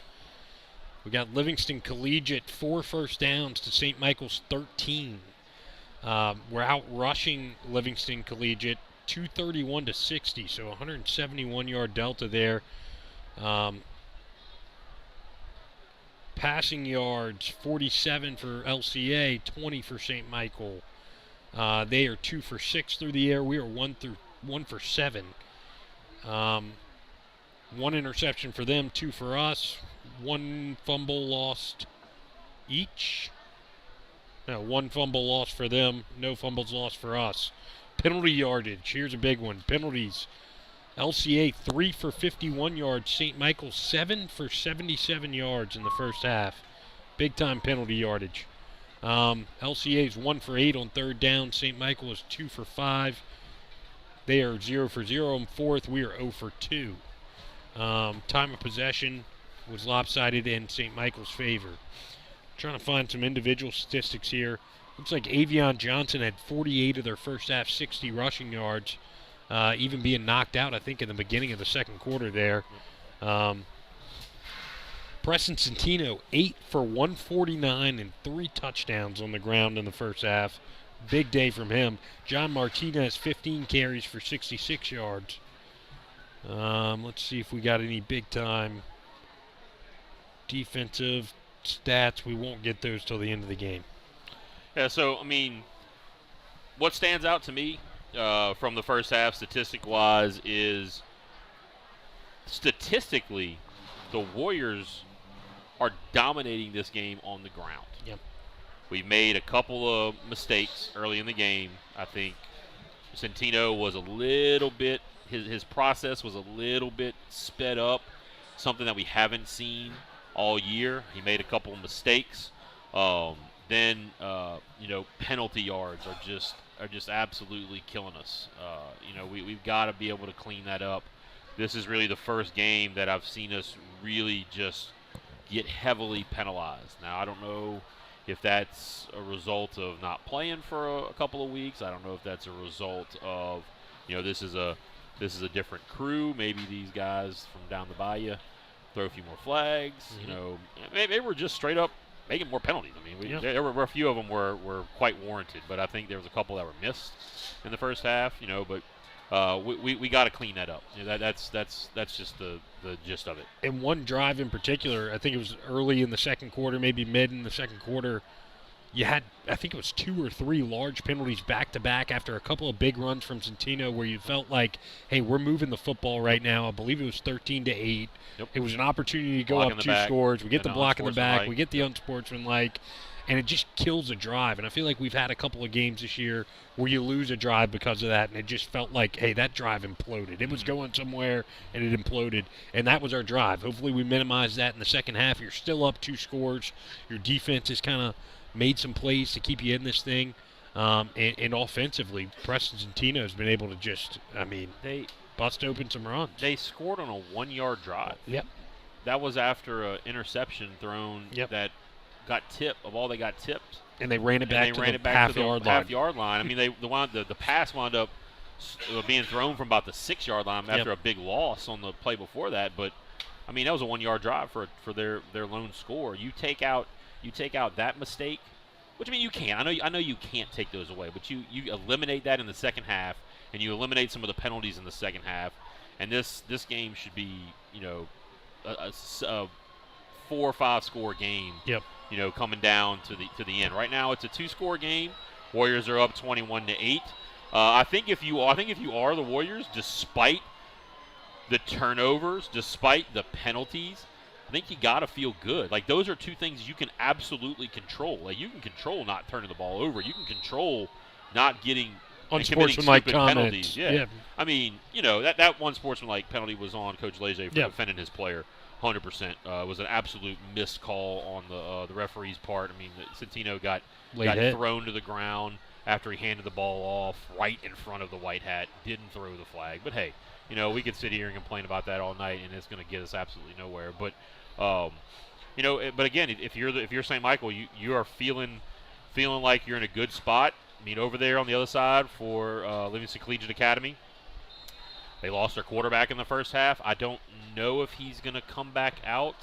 I can't really tell if he is or not. I think there's somebody sitting over there underneath that medical tent, in between the 40 and 45-yard line over there on their sidelines. I don't know if that is Johnson.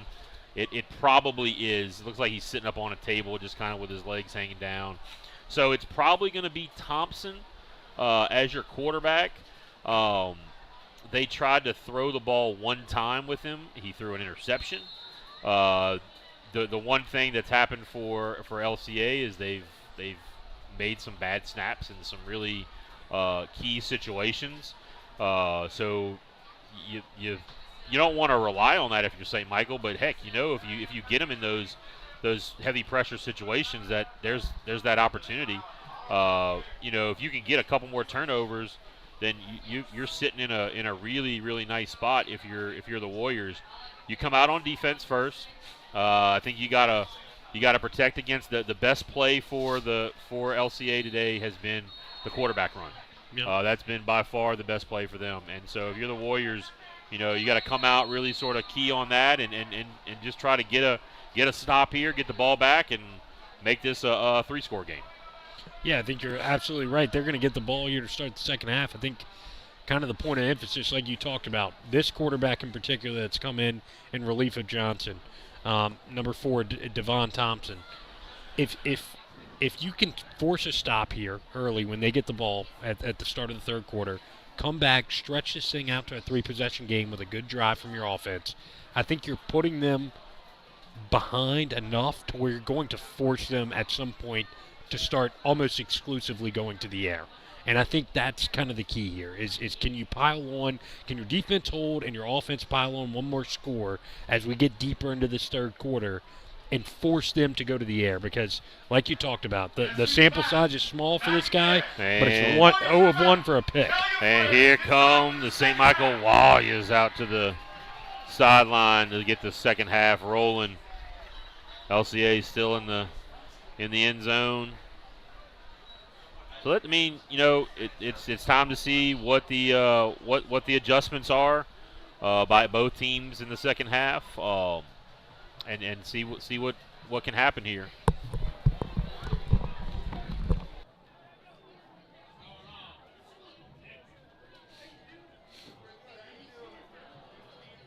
All right, it will be Will Mondello on to kick off for the Warriors to get things rolling in the second half.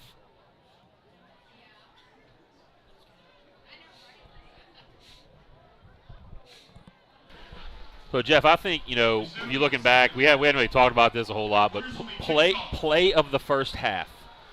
Blaine Rodrigue, punt return to the 6. I think that's it. Play of the first half. Fantastic. Great job. Johnny on the spot. Ball hit him right in the stomach, and he grabbed it and took it to the 6, and we put it in a play later. That was huge. Kind of a momentum changer for the first half. And so here we go. Mondello has it teed up. Coach, Mondello hadn't put it in the end zone yet, man. I think he's a little bit under the weather, honestly. He missed yesterday, so maybe that might be it. Not quite as much power into it. Right at the goal line, Coleman's going to come to the near side this time. Nice open field tackle, Hayden Evans. On the stop. Coleman, you had a whole lot more success going to that other side on your other returns. Evans was right there. So it's going to be first down. Wolves at the 21-yard line. It's going to be Thompson back there in the backfield. Diddy Scott along with him. 2 receivers each side. So we finally, for one of the very few times we see this 2x2 receiver formation, this look in motion, the receiver number 14. Nice job by the Warriors. Coming up was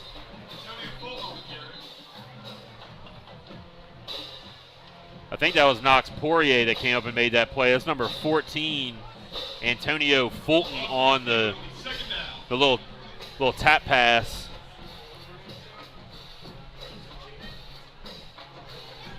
I guess Devion Johnson is not going to be returning into this game. It's going to be Thompson going the rest of the way here for LCA. Scott in the backfield. Looks like this is going to be a quarterback run right here. Going to be a toss, and they're going to throw it out there. Picked off. Hudson Foreman. There it is, baby. Warriors. Hudson Foreman with the return. Is that his second pick 6 this year, Hudson Foreman? I believe he had one against Pittsburgh. Scoop and score. What off a play. Off the block punt. What a play. Nice job. I mean, that's LCA desperation right there. Yeah. I mean, I don't really know who Coleman was throwing the ball to. There really was nobody there. He had a receiver running way down the sideline. I don't know if that was miscommunication or what that was, but it's 11:02 here in the third.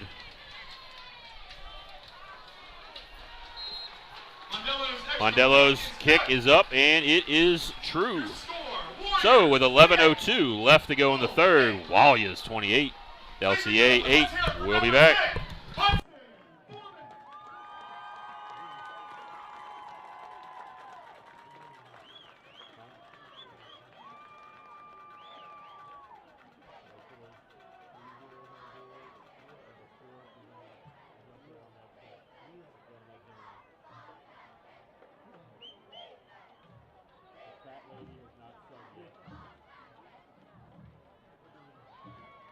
All right, Warriors get the first half started out in about the best way you possibly can, Coach. I mean, I'm wired right now. I feel like I drank 6 espressos. I mean, look, man, this is some exciting stuff right here. But the Warriors got a whole half of football left to go. if you can just keep doing your job as a defensive player the rest of this game, I think you're going to be okay. Return, that's going to be Miles coming way out here. Correction, that's Thompson. He got free. Broke a couple tackles and is going to get out Moving to the pile. and just he's continued to move. Yeah, that's going to be the other spot that the Warriors are going to have to watch out in is the special teams game, the kicking game. That's going to be an opportunity for some big plays. They had him down about the 30-yard line and he just slipped out of the tackle. I think something. Hayden Evans looked like he was a little shaken up right there. Helmet issue. His chin strap came undone. All right, so you get the big turnovers, the pick six, 2x2 again.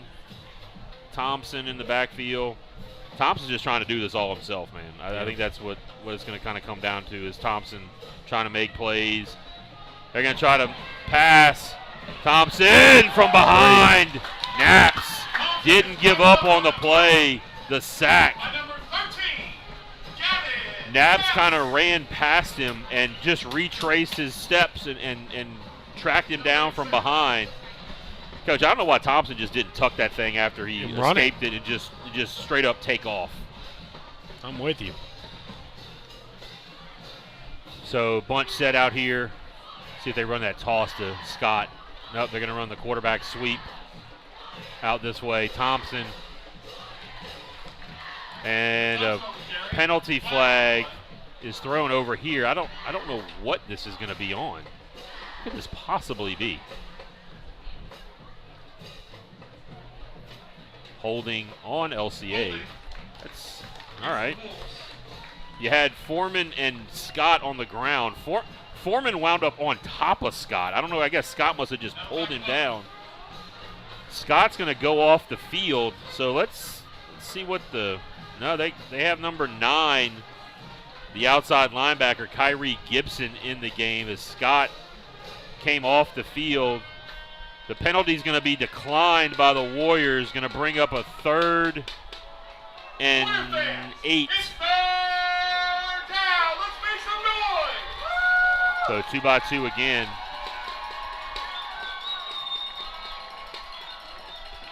Thompson with the screen. Hey, Boudreaux! Grayson Boudreaux with the big stop. And Coach Gavin Naps was coming off that edge. He was about to make a play too, tripped up on himself. Coach, it's almost like we watched a ton of film and we know exactly what's coming in most situations. That's a great job by these guys, being really prepared for this game. They really had. I mean, we've had almost 2 weeks to scout this squad, to scout LCA.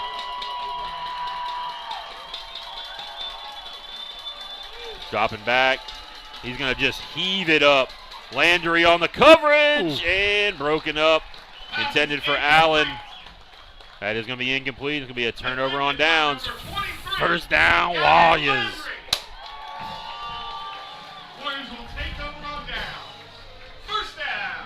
And good job of taking, a possession that started off hot with the big 60-yard kick return and being able to stop them in their tracks. 100%.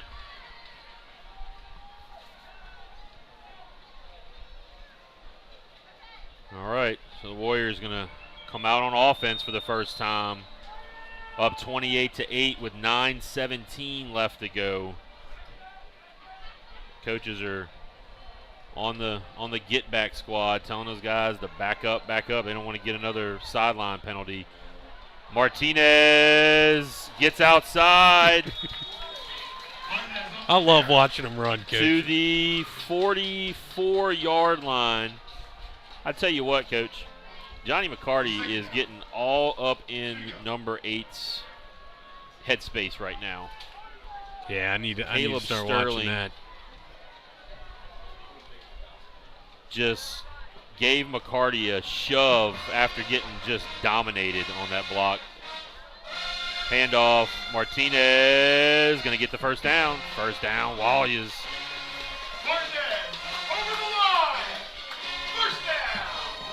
So out to the 49-yard line. Another first down for the Warriors. You'd like to see the Warriors take off about 5 minutes right here on the clock. Yeah.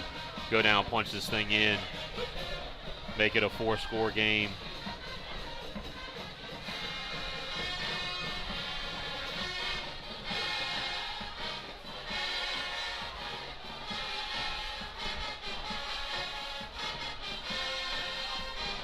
Up the middle, Martinez dipping his shoulders, has room.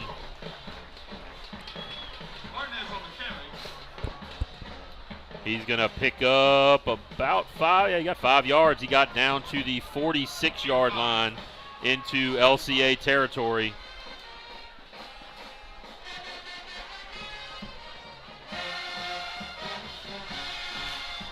Got 2 receivers split to the top of the screen. Confusion again from Marino, who goes over the overload set. Fake, Centino, going to come to the near side. Little stop and start on Lewis. I think he could have beat him. I think so too. I think if he turns the jets on and tries to get to the sideline, he might have been able to just outrun him. Centino with another big run.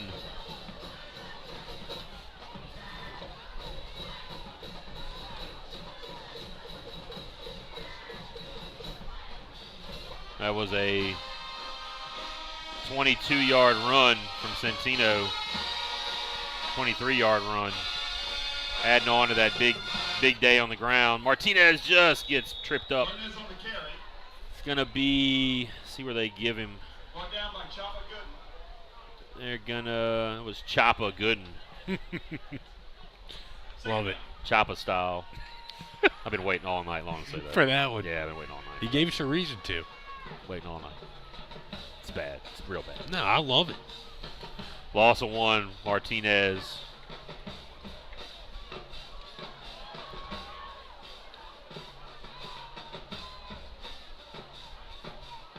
Warriors taking time off the clock. Like to see that. You're up 3 scores. No sense in being in a hurry. 2nd and 11. And the Warriors are going to have to take a timeout. They took a little too much time right there. I don't know if they took a timeout because they didn't like the look they got off of the play call and it got down too much on the play clock, but we'll take a timeout with them. Be back.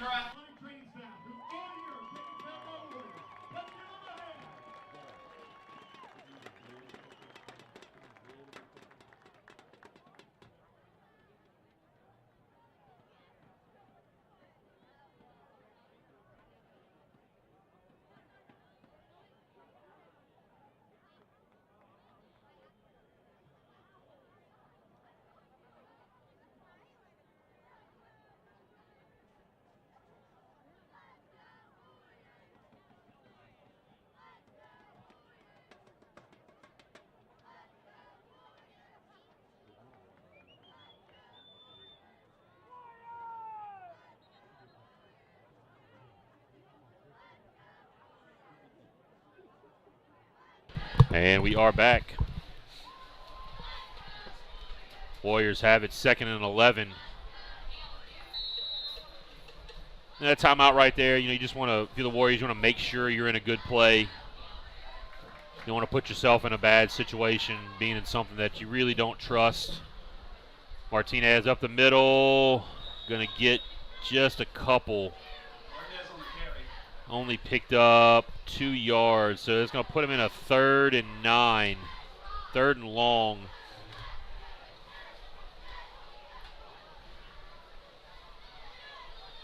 Let's see, Jeff. See what we get here. I think we could see the little rollout play from Centino here to the left side, trying to hit one of these receivers. Probably going to get Landry short. McCarty maybe going to that corner. Nope, they're going to go with the straight up power sweep, quarterback sweep. That's going to be just short. I think he's going to be just short of the first down. He needed 9, got 8. If he could have fallen forward instead of to the side like he did, you probably pick up the first down. The Warriors are going to go for this at the 14-yard line. Centino going to run the same play.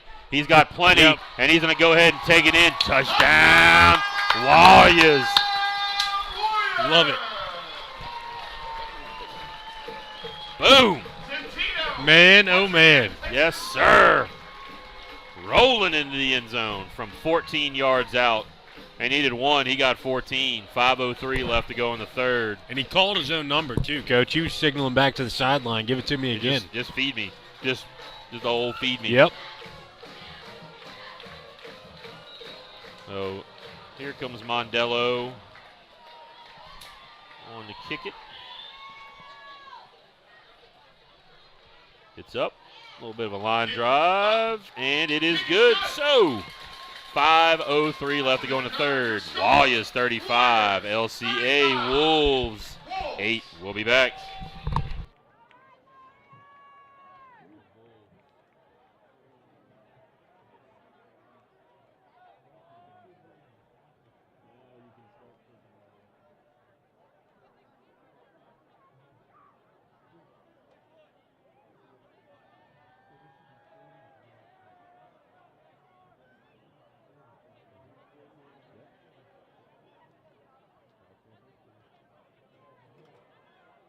Let's hear it right here, folks. Kicking off for the Warriors, number 16, Will Mondello. And Mondello set to boot it. I mean, right now, if you're the Warriors, really the only thing that you need to protect against is this right here. Just giving up a long score on a kick. Mondello kicks it pretty high up in the air. Thompson bobbles it. He's having trouble picking it up. And pretty good job of covering. He's going to get across the 35, but that'll be it. That high of a kick may have been designed, Coach. Yeah, up near like the 12-yard line. Yeah, he gave your coverage guys enough time to get down to cover the kick. Hayden Evans got up a little slow again there on that kick and that kick coverage. 3-by-1 set again here for the Wolves.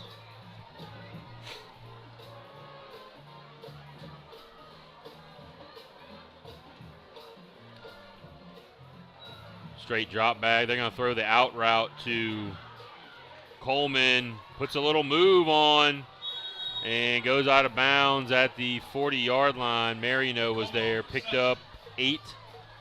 Put a little move on Foreman out there. Coleman's not very big, but he's a shifty little receiver. Yeah.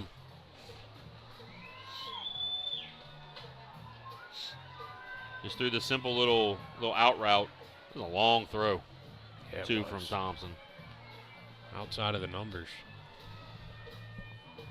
Yeah, if I'm Foreman or somebody right there, I'm just flying to that flat, try to pick that thing off. Next time I see that, almost a high snap, and just thrown That's up for another one. grabs, caught by the receiver, Allen, and Landry. Coach, Knox Poirier had that ball go right through his hands. Yeah. If he just sinks back just about another step, that ball's gonna hit him in the face mask. Yeah, when the Instead, he ball went tried to go up and kind of high point that thing when he really didn't need to. So down inside the 4-yard line with a big play right there on just a literal jump ball, Diddy Scott just has not been able to do anything. By Guy Woods. Guy Woods, Matt Bell there. This front seven's just had a great game. I mean, great game. I mean, outside of the turnover, deep in the territory, and then these couple of big plays, big throws down the field. You know, they haven't gotten much going. You know, you'd like to come up with that interception right there, though. That would have been, pretty big right there.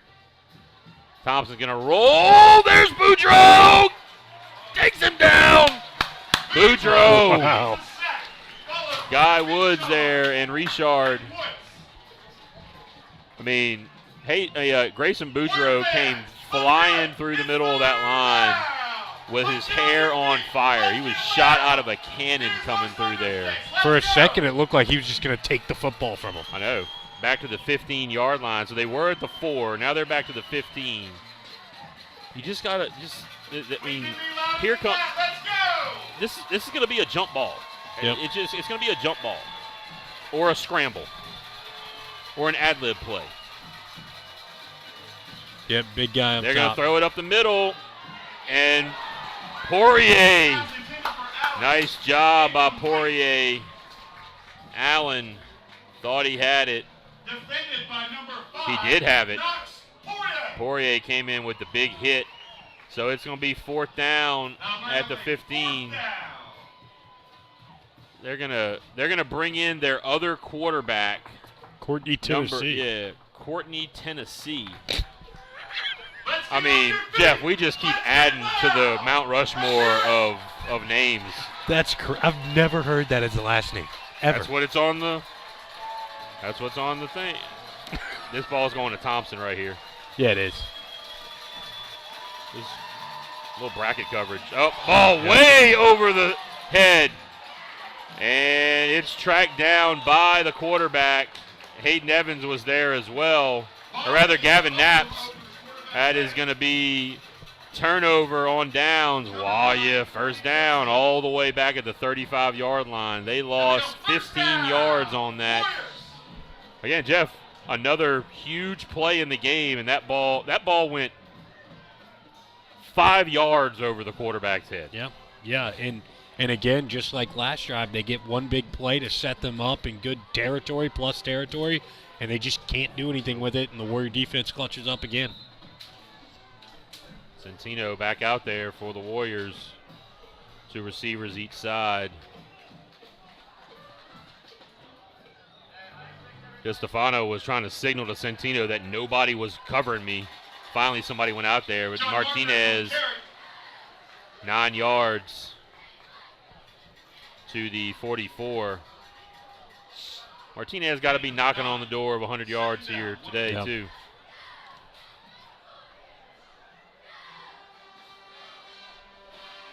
Martinez is going to get the first down. Centino was a little upset that he didn't pull that, but hey, you get the first down, man. I mean, look, at this point, I know you want the big play. You know, he wants to pad the stats right there, but keep that ball and just let that clock just keep rolling. We're down under 2.5 minutes left in the third. LCA brought the band. That snap was rolled back. Centino picks it up. He's going to make a little bit of something out of nothing. Out of bounds at the 40. Another first down. It's that kind of night, Jeff. Yeah, that kind of night, man. They snap balls over the head of their quarterback. We roll them back there, and we pick up a first down. 12 yards. Yeah. Down to the 39-yard line of LCA. You want to clean that up right there. Bertrand, I don't know if that ball slipped out of his hand or what, but it rolled back to Centino. Another low snap. Centino pulls it, got a lot of room. Yep. Gets a block from McCarty. Centino down to the 10-yard line. Another huge run for He's over 200 Centino. yards. Oh, yeah. Well over 200. And he got an injured Wolf on the ground. Pyle is just writhing in pain. Looks like maybe a knee or something. Yeah. That right knee, maybe. Yeah, he looks like he's in quite a bit of pain. So we'll go ahead and take an injury timeout. We'll be back. This is Warrior Broadcast Network.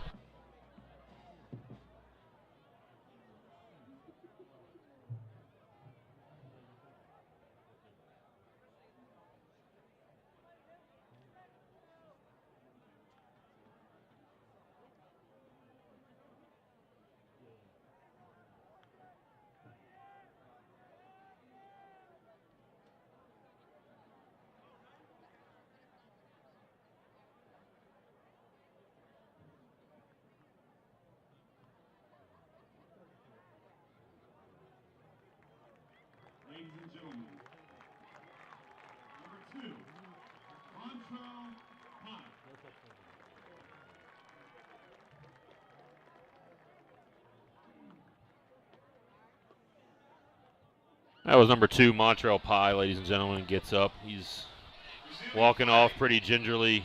Warriors will have a first down. Yeah, got something going on with that right leg. 10-yard line. See if we.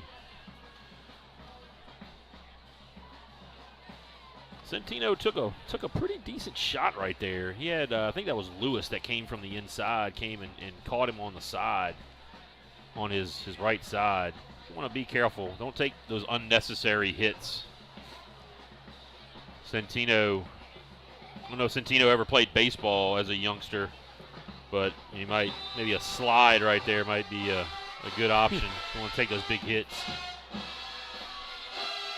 3-by-1.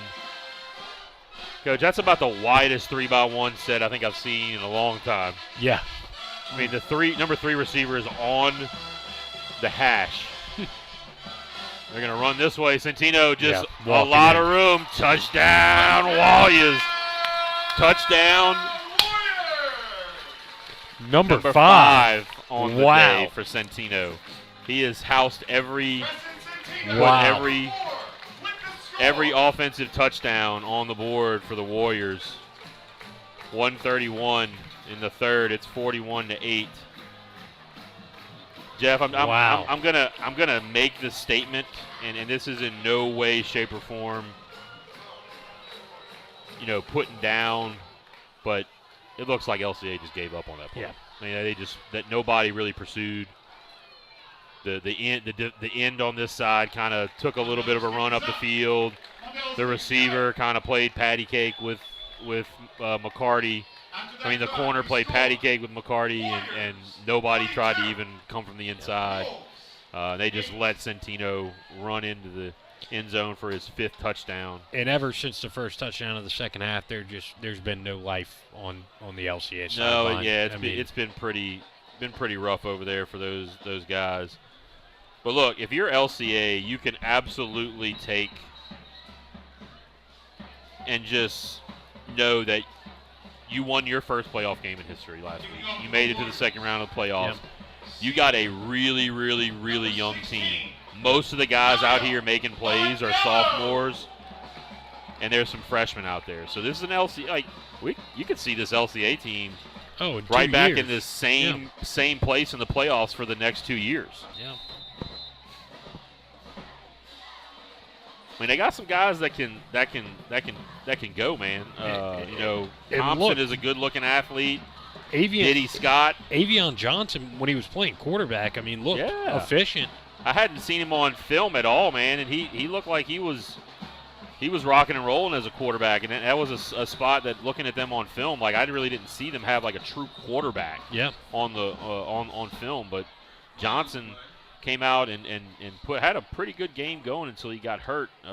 Thompson is hobbling around out there. That was Coleman on the return out to the 20-yard line. It's going to be a penalty on the Warriors. I can't possibly think of what this is. Maybe a face mask? Oh, it was a chop.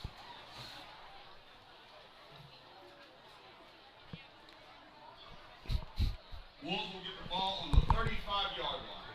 It'll be a first down. So we got a ball rolling around. Up there we go. So I think it was a illegal hit below the waist on the Warriors. So personal foul brings it out to the 35.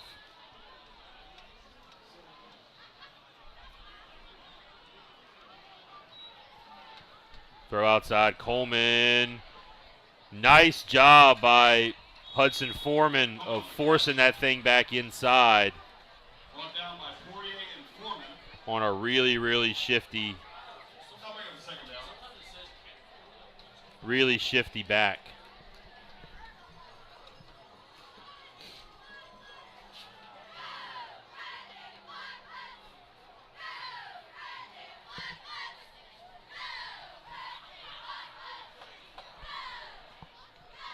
Clock's under a minute here in the third quarter. So Jeff, we have one record broken tonight. What? Total team touchdowns in a season. We were 6 away from it. That touchdown right there broke the record. Wow. So we now have 49 total team touchdowns on Wow. the season. Historic there goes offense. the quarterback. There's Tennessee again, gets sacked. That's going to be Naps. And, Coach, they did it in 9 regular season games. Most teams have 11, or 11 total games. Will Mondello is 2 PATs away from breaking the record. Oh, I'm rooting so hard for Pele. And that'll do it here in the third quarter with your score. Warriors 42, the Wolves 8. Bring up your 4s, Warrior fans. Here we go, baby. The final 12. We'll be back.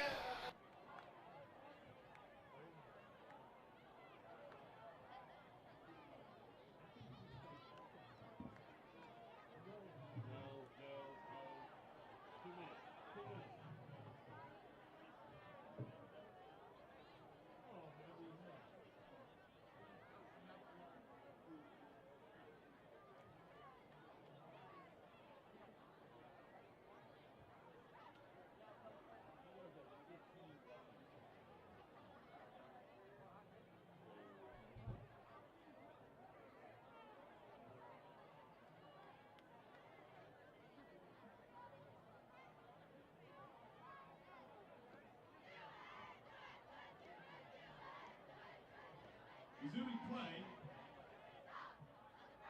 It'll be third down. All right, we are back. Warriors on defense, 3rd and 9 for the Wolves. That's Tennessee still at quarterback, and false start. One of the receivers moved over here. It's going to back them up 5. It'll be 3rd and 14.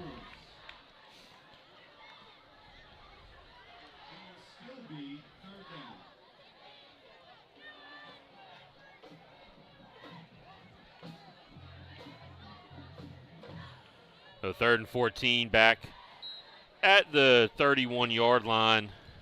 It is Tennessee at quarterback, 3 receivers to the near side of the screen. He's going to drop back. He's going to throw the slant over the middle and caught by Thompson. Man, what a catch by Thompson. That was great coverage by Foreman and Marino were both there. Marino was right on top, and then Foreman was underneath, and it still was fit into Thompson. They're going to do that again.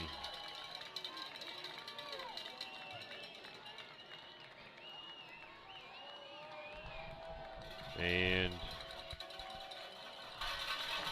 all right, Coach, 4th and 1. The throw to the slot to Fulton. He's short. From here, he looks short. This guy on this side, they're going to give it to him. He's going to get just to the line. It's going to be 1st down. They're going to give it to him. Yeah, they're going to give it to him. I think he just got to the 45-yard line. I think this is where his momentum had just been stopped. I think that was a pretty good call. I think that was a pretty good spot. Yeah, I guess the ball was facing the far sideline. Here's Tennessee again at quarterback. Thompson to the far side, the single receiver. Tennessee just going to heave it up there. And Thompson on the grab. Marino fell down. Thompson slipping through tackles. Heck of a play.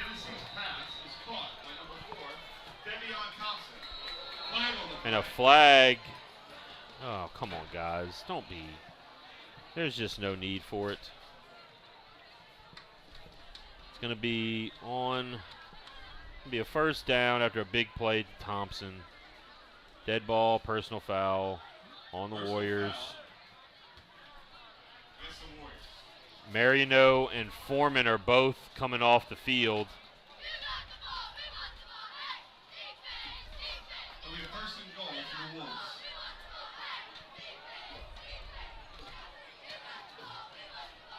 McCarty, and who's that far side corner over there? Seth Darson on Thompson. Guess what, young man? That ball's coming over your way. Yep, right at you. It's coming to you. No, they're going to run it with Gibson. Coach, It hadn't been there the whole night. Yeah, that hasn't worked all night. What makes you think it's going to work now? Definition of insanity. You got your best guy over there on a freshman. Yep. You might want to throw it over there. That's just me. They probably don't realize that's a freshman. Yeah, Darcy's a pretty McCarty big coming kid. off. Marino still on the sideline. Foreman back in.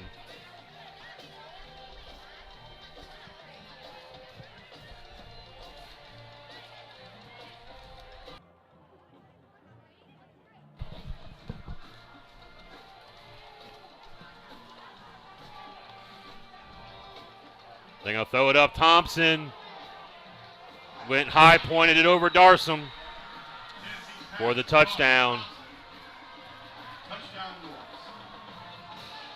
Thompson's a pretty good-looking receiver. Yeah, he's a decent-sized kid. He's listed at 6 foot 170. He high pointed it over top of the young freshman there. Marino came out of the game after the unsportsmanlike was called. I don't know if it was on Marino. I don't know if it was on Foreman. It had to have been on Marino. He's getting a talking to right now by Coach Guidry. So a timeout called. 10:03 left to go in the game. 42-14. We'll be back.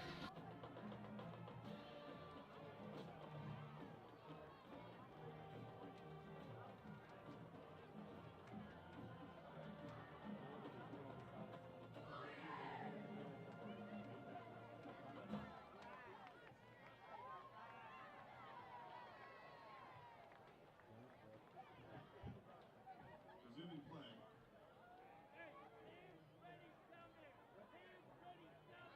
Wolves will go for a conversion. All right. Wolves are going to go for the 2-point conversion. It's Tennessee at quarterback. That's Gibson in the pistol formation. Hadn't seen Diddy Scott in a while. I don't know if he got hurt or what. A lot of confusion. They're going to heave it up to the corner. My man Thompson standing in the back of the end zone right on the hash, just with his hands wide open. So 10:03 left to go in the ball game. Your score, Warriors 42, the Wolves 14. We'll be back.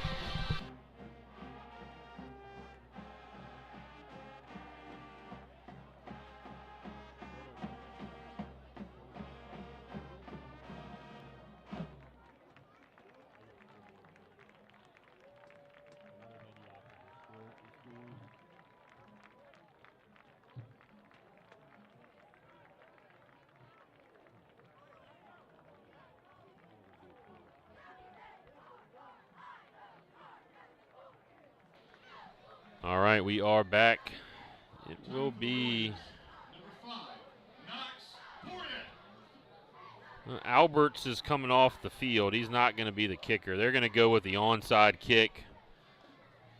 It's going to be Gibson doing the kicking. This definitely looks like an onside being set up. A lot of confusion from the Wolves. Warriors have moved up for the onside attempt.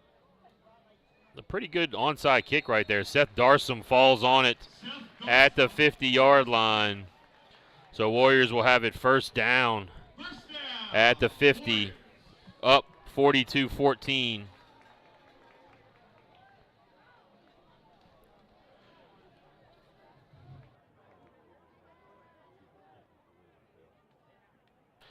All right, so Warriors will have it first down at the 50-yard line. DeCentino heading back out there.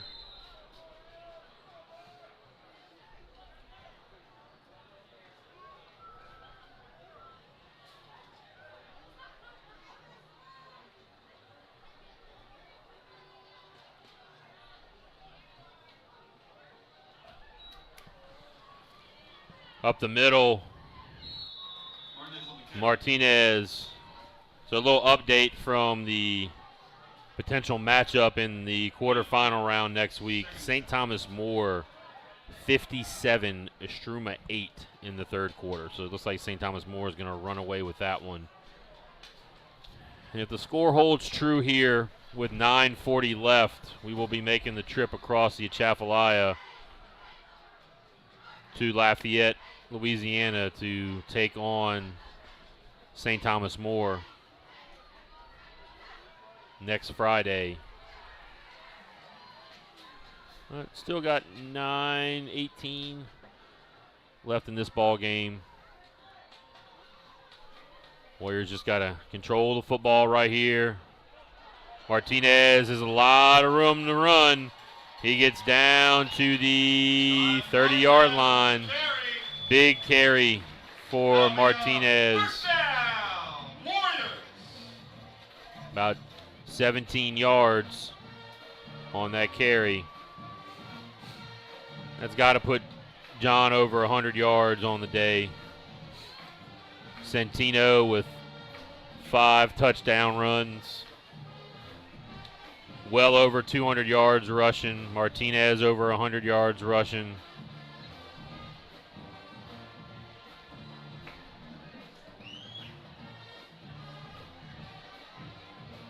Eight and a half left.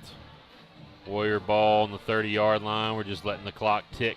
Yeah, so John Martinez eclipsed 1,000 yards this year. Yes, he absolutely did. 100%. 1,000-yard rusher.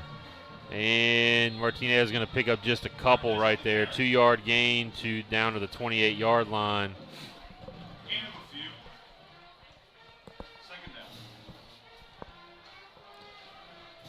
You got the 28-point lead right now. Clock is now down under 8 minutes now. If you had to guess, if you were a betting man, are they going to Gatorade bath, Coach? I believe so. I do believe so. Well deserved. Well deserved. But let's finish this thing out right here. Yep. Martinez breaks into the open. He's got one guy to beat, and it's jet ski. Dragging him to the end zone. How about that? They're going to call him out of bounds at about the 2-yard line. First down, Warriors.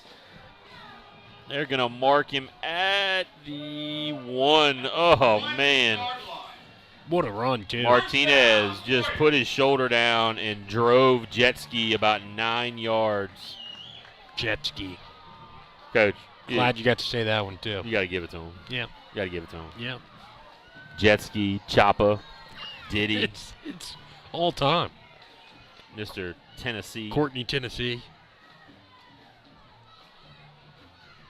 And there's Martinez. Touchdown, Warriors. You got to throw the flag on that. Yep. You've got to throw a flag on that. No flag coming out. That's just you can't let them do that. I mean, if Martinez gets hurt right there, you just take out our starting running back. Yep. You can't let them do that. That's just you got to throw a flag.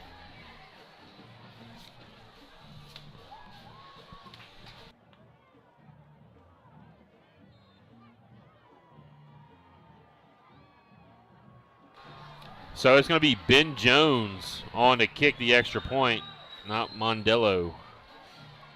So Ben Jones gets it in. So with 7:02 left in the ball game, your score, Warriors 49, Wolves 14. We'll be back. Let's hear it for number 26, Ben Jones.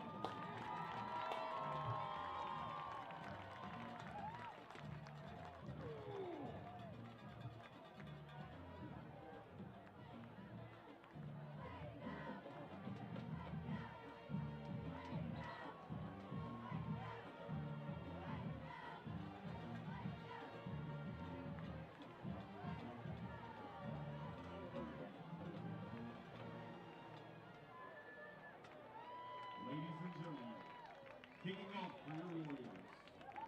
You know it well. Number 16. All right, Mondello back out there to kick. Mondello! Gonna see if he can See if we can get one in the end zone right here, Pele.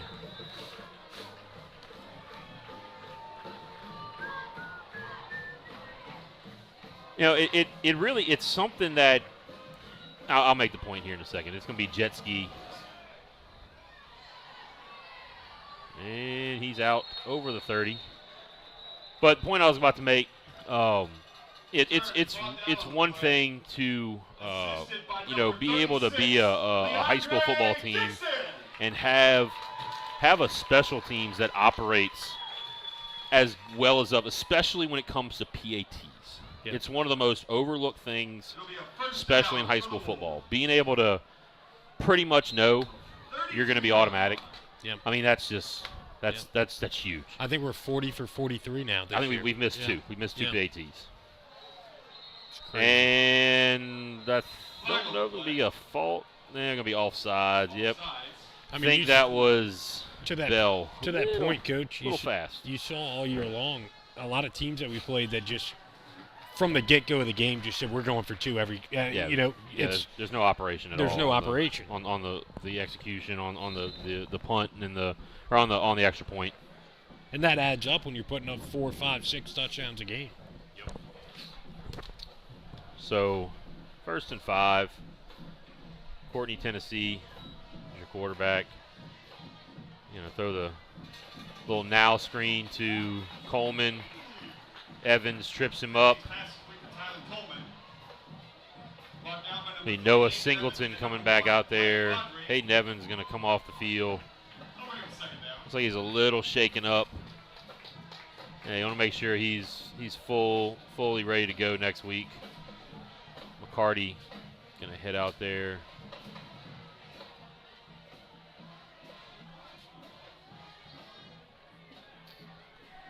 So 2nd and about 6. 2 receivers each side. Tennessee going to throw it over the middle. Allen makes the catch. He gets out in the open field. Foreman runs him down, takes him down. Brought down by Hudson Foreman. That'll be a Wolves first down. I mean, they just threw the ball right over the middle where those 2 linebackers vacated on the blitz. So we're down to 5:45 left to go.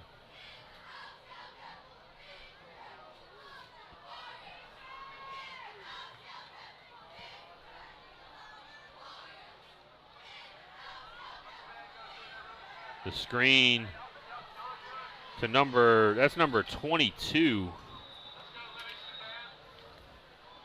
Number 22, Bernard Adams, a freshman. Coach Diddy just standing right there at about the 48-yard line. Played a couple plays in the second half.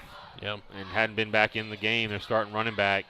They lost their starting receiver. I don't know if that was a coach's decision to pull him out of the game or if it was an injury or what. But he got, we hadn't seen Diddy Scott. There's Adams breaking some tackles. Big pile up. Gonna get some yards. Austin Horton running in the game for the Warriors. Some reserve linemen getting in for the Warrior defense. We don't have many. We don't have many backups. I mean, this is a pretty, depth on the Warriors side. Really, depth on the other side probably isn't great. Yeah. I mean, Warriors dress out about 46, 47 guys. I think I counted 38 dressed out for LCA today.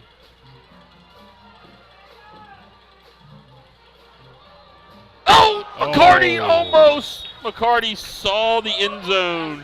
Yep. Out ahead of him and just couldn't come down with it. Intended for Gibson. Man. Oh, McCarty. He's gonna have that vision in his head all night long. Yep. He saw it. I mean, Yeah, he read did. it just perfect. So Tennessee got the one-on-one on Thompson. That's where they're going to go. They're going to go over the middle. Thompson makes the catch on the post. Catch is caught by Thompson. Marino By Hayes Marino. tackle. Now we're heading down to 4 minutes left to go.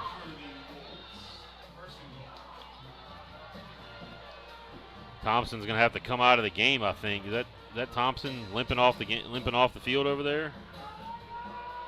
Yeah. I think so. I think that's Jet Ski that came out there to replace him. So now they're dropping like flies on the other side. Adams in the backfield.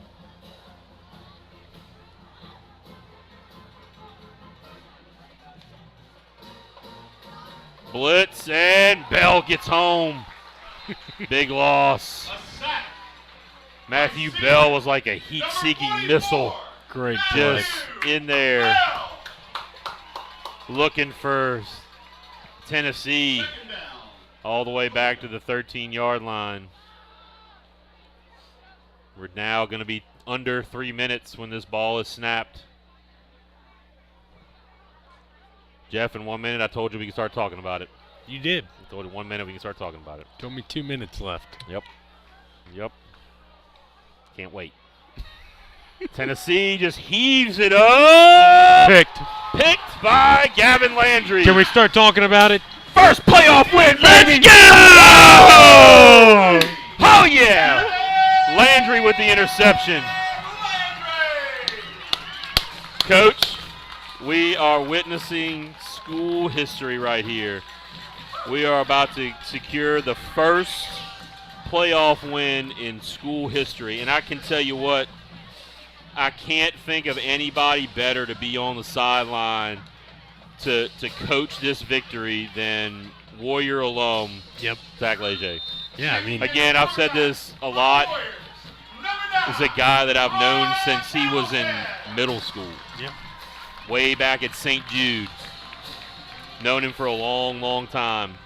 I can't be more happy for him, for a better guy, great coach, loves this school.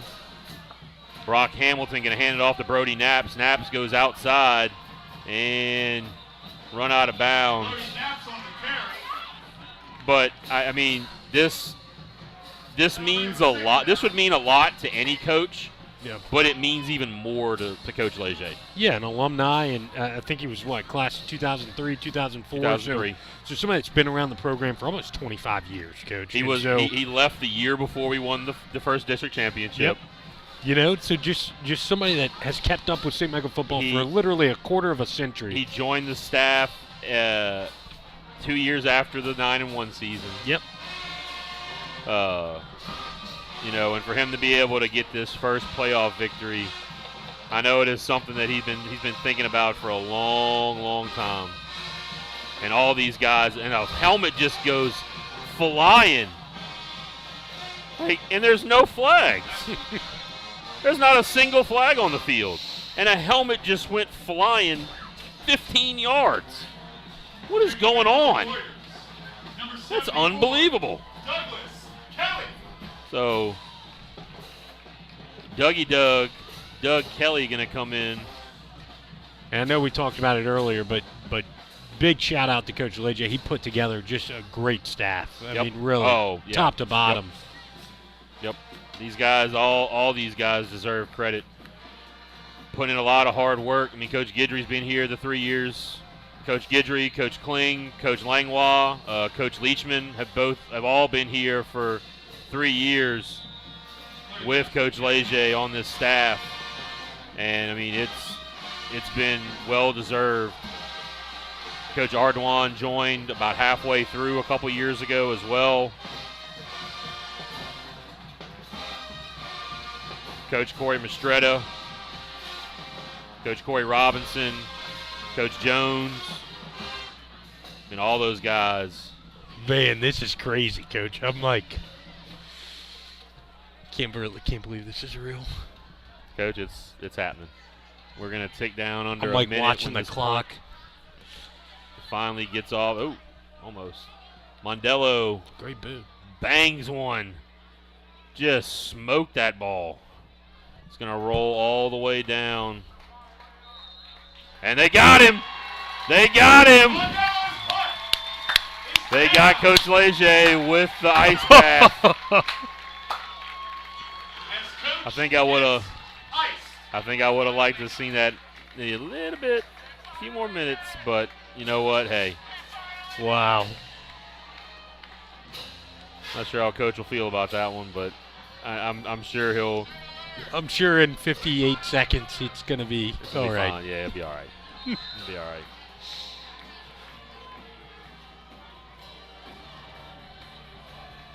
Man, practicing 56.9. something we were talking about a couple weeks ago. You said you want to practice on Thanksgiving week. That should be the goal. That's your measure. Yep. Coaches say it all the time. The measure of your season is whether you're practicing on Thanksgiving Day. Yep. And the measure of this season is going to go down in the record books, Coach. Yes, it is. It is going to go down in the record books. That 2014 team was a great season. But I think this one right here is going to be bumped up to number one. Oh, 100%. And I know you, as being a guy that was on that team, you absolutely agree with that. Absolutely. I mean, look, our playing days are over. This is bragging rights for me, like these guys. I mean, this is another pick. There it is. Look at that, a pick! Icing on the cake. House it. That's number 29, Jacob Easley with the pick, the freshman, The baby. freshman getting involved, Look baby. at this, baby. 10.9 left. First down, Warriors. Let's hear it. 29, the freshman, Jacob Easley. Let's go. Flying the victory flag on the sidelines. Let's go. Let's make some noise, Warrior fans. Big Eli Corville. Let's go! Woo! Yeah, baby! Woo! Yeah! Woo! And Coach Saylor's going nuts up here. I wish y'all could see that. You probably just heard it. 10.9 seconds to This will be victory it right formation. here. And that is going to do it. That'll do it. That is going to do it. The first playoff victory in program and school history. We did it, baby. We did it. They did it. They did it. They did it. We just got to watch. We just got to enjoy this, man. We just got to enjoy this. I mean, look, it's not often that you get to see history, but you just got to see history. The Warriors will move on. They will play next Friday over at St. Thomas More than likely 7 o'clock in Lafayette. Oh, We will be there, baby. whoever runs the Warrior Tailgate Club, call me. I'll cater it with some crumble cookies. My store is a mile away from the stadium. Oh, yeah, we'll pass that information on. Pass that on. We'll pass that information on. So, Jeff, history being made. Final score here from Olympia Stadium, or Olympia Cemetery as we'll now call it. We've now buried the Wolves. First playoff victory in school history. Final score 49-14. And next home game will be at Warrior Stadium. Yes, indeed. So we have now witnessed history here at Olympia Stadium. We're going to stay with this for a minute and get this celebration on the field. We're going to let everybody just kind of soak this in that can't be here tonight, as the alma mater will be played, and we're going to go ahead and crank it up. That's the LCA band right there playing their alma mater. Look, all respect to that squad over there. They played a hard game. Yeah, and a young team, like we talked about earlier. I mean, they'll be they back. played a hard-fought game. They didn't give up to the very last minute. Congratulations to those guys. But right now, here we go.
baby! Go Warriors! Woo!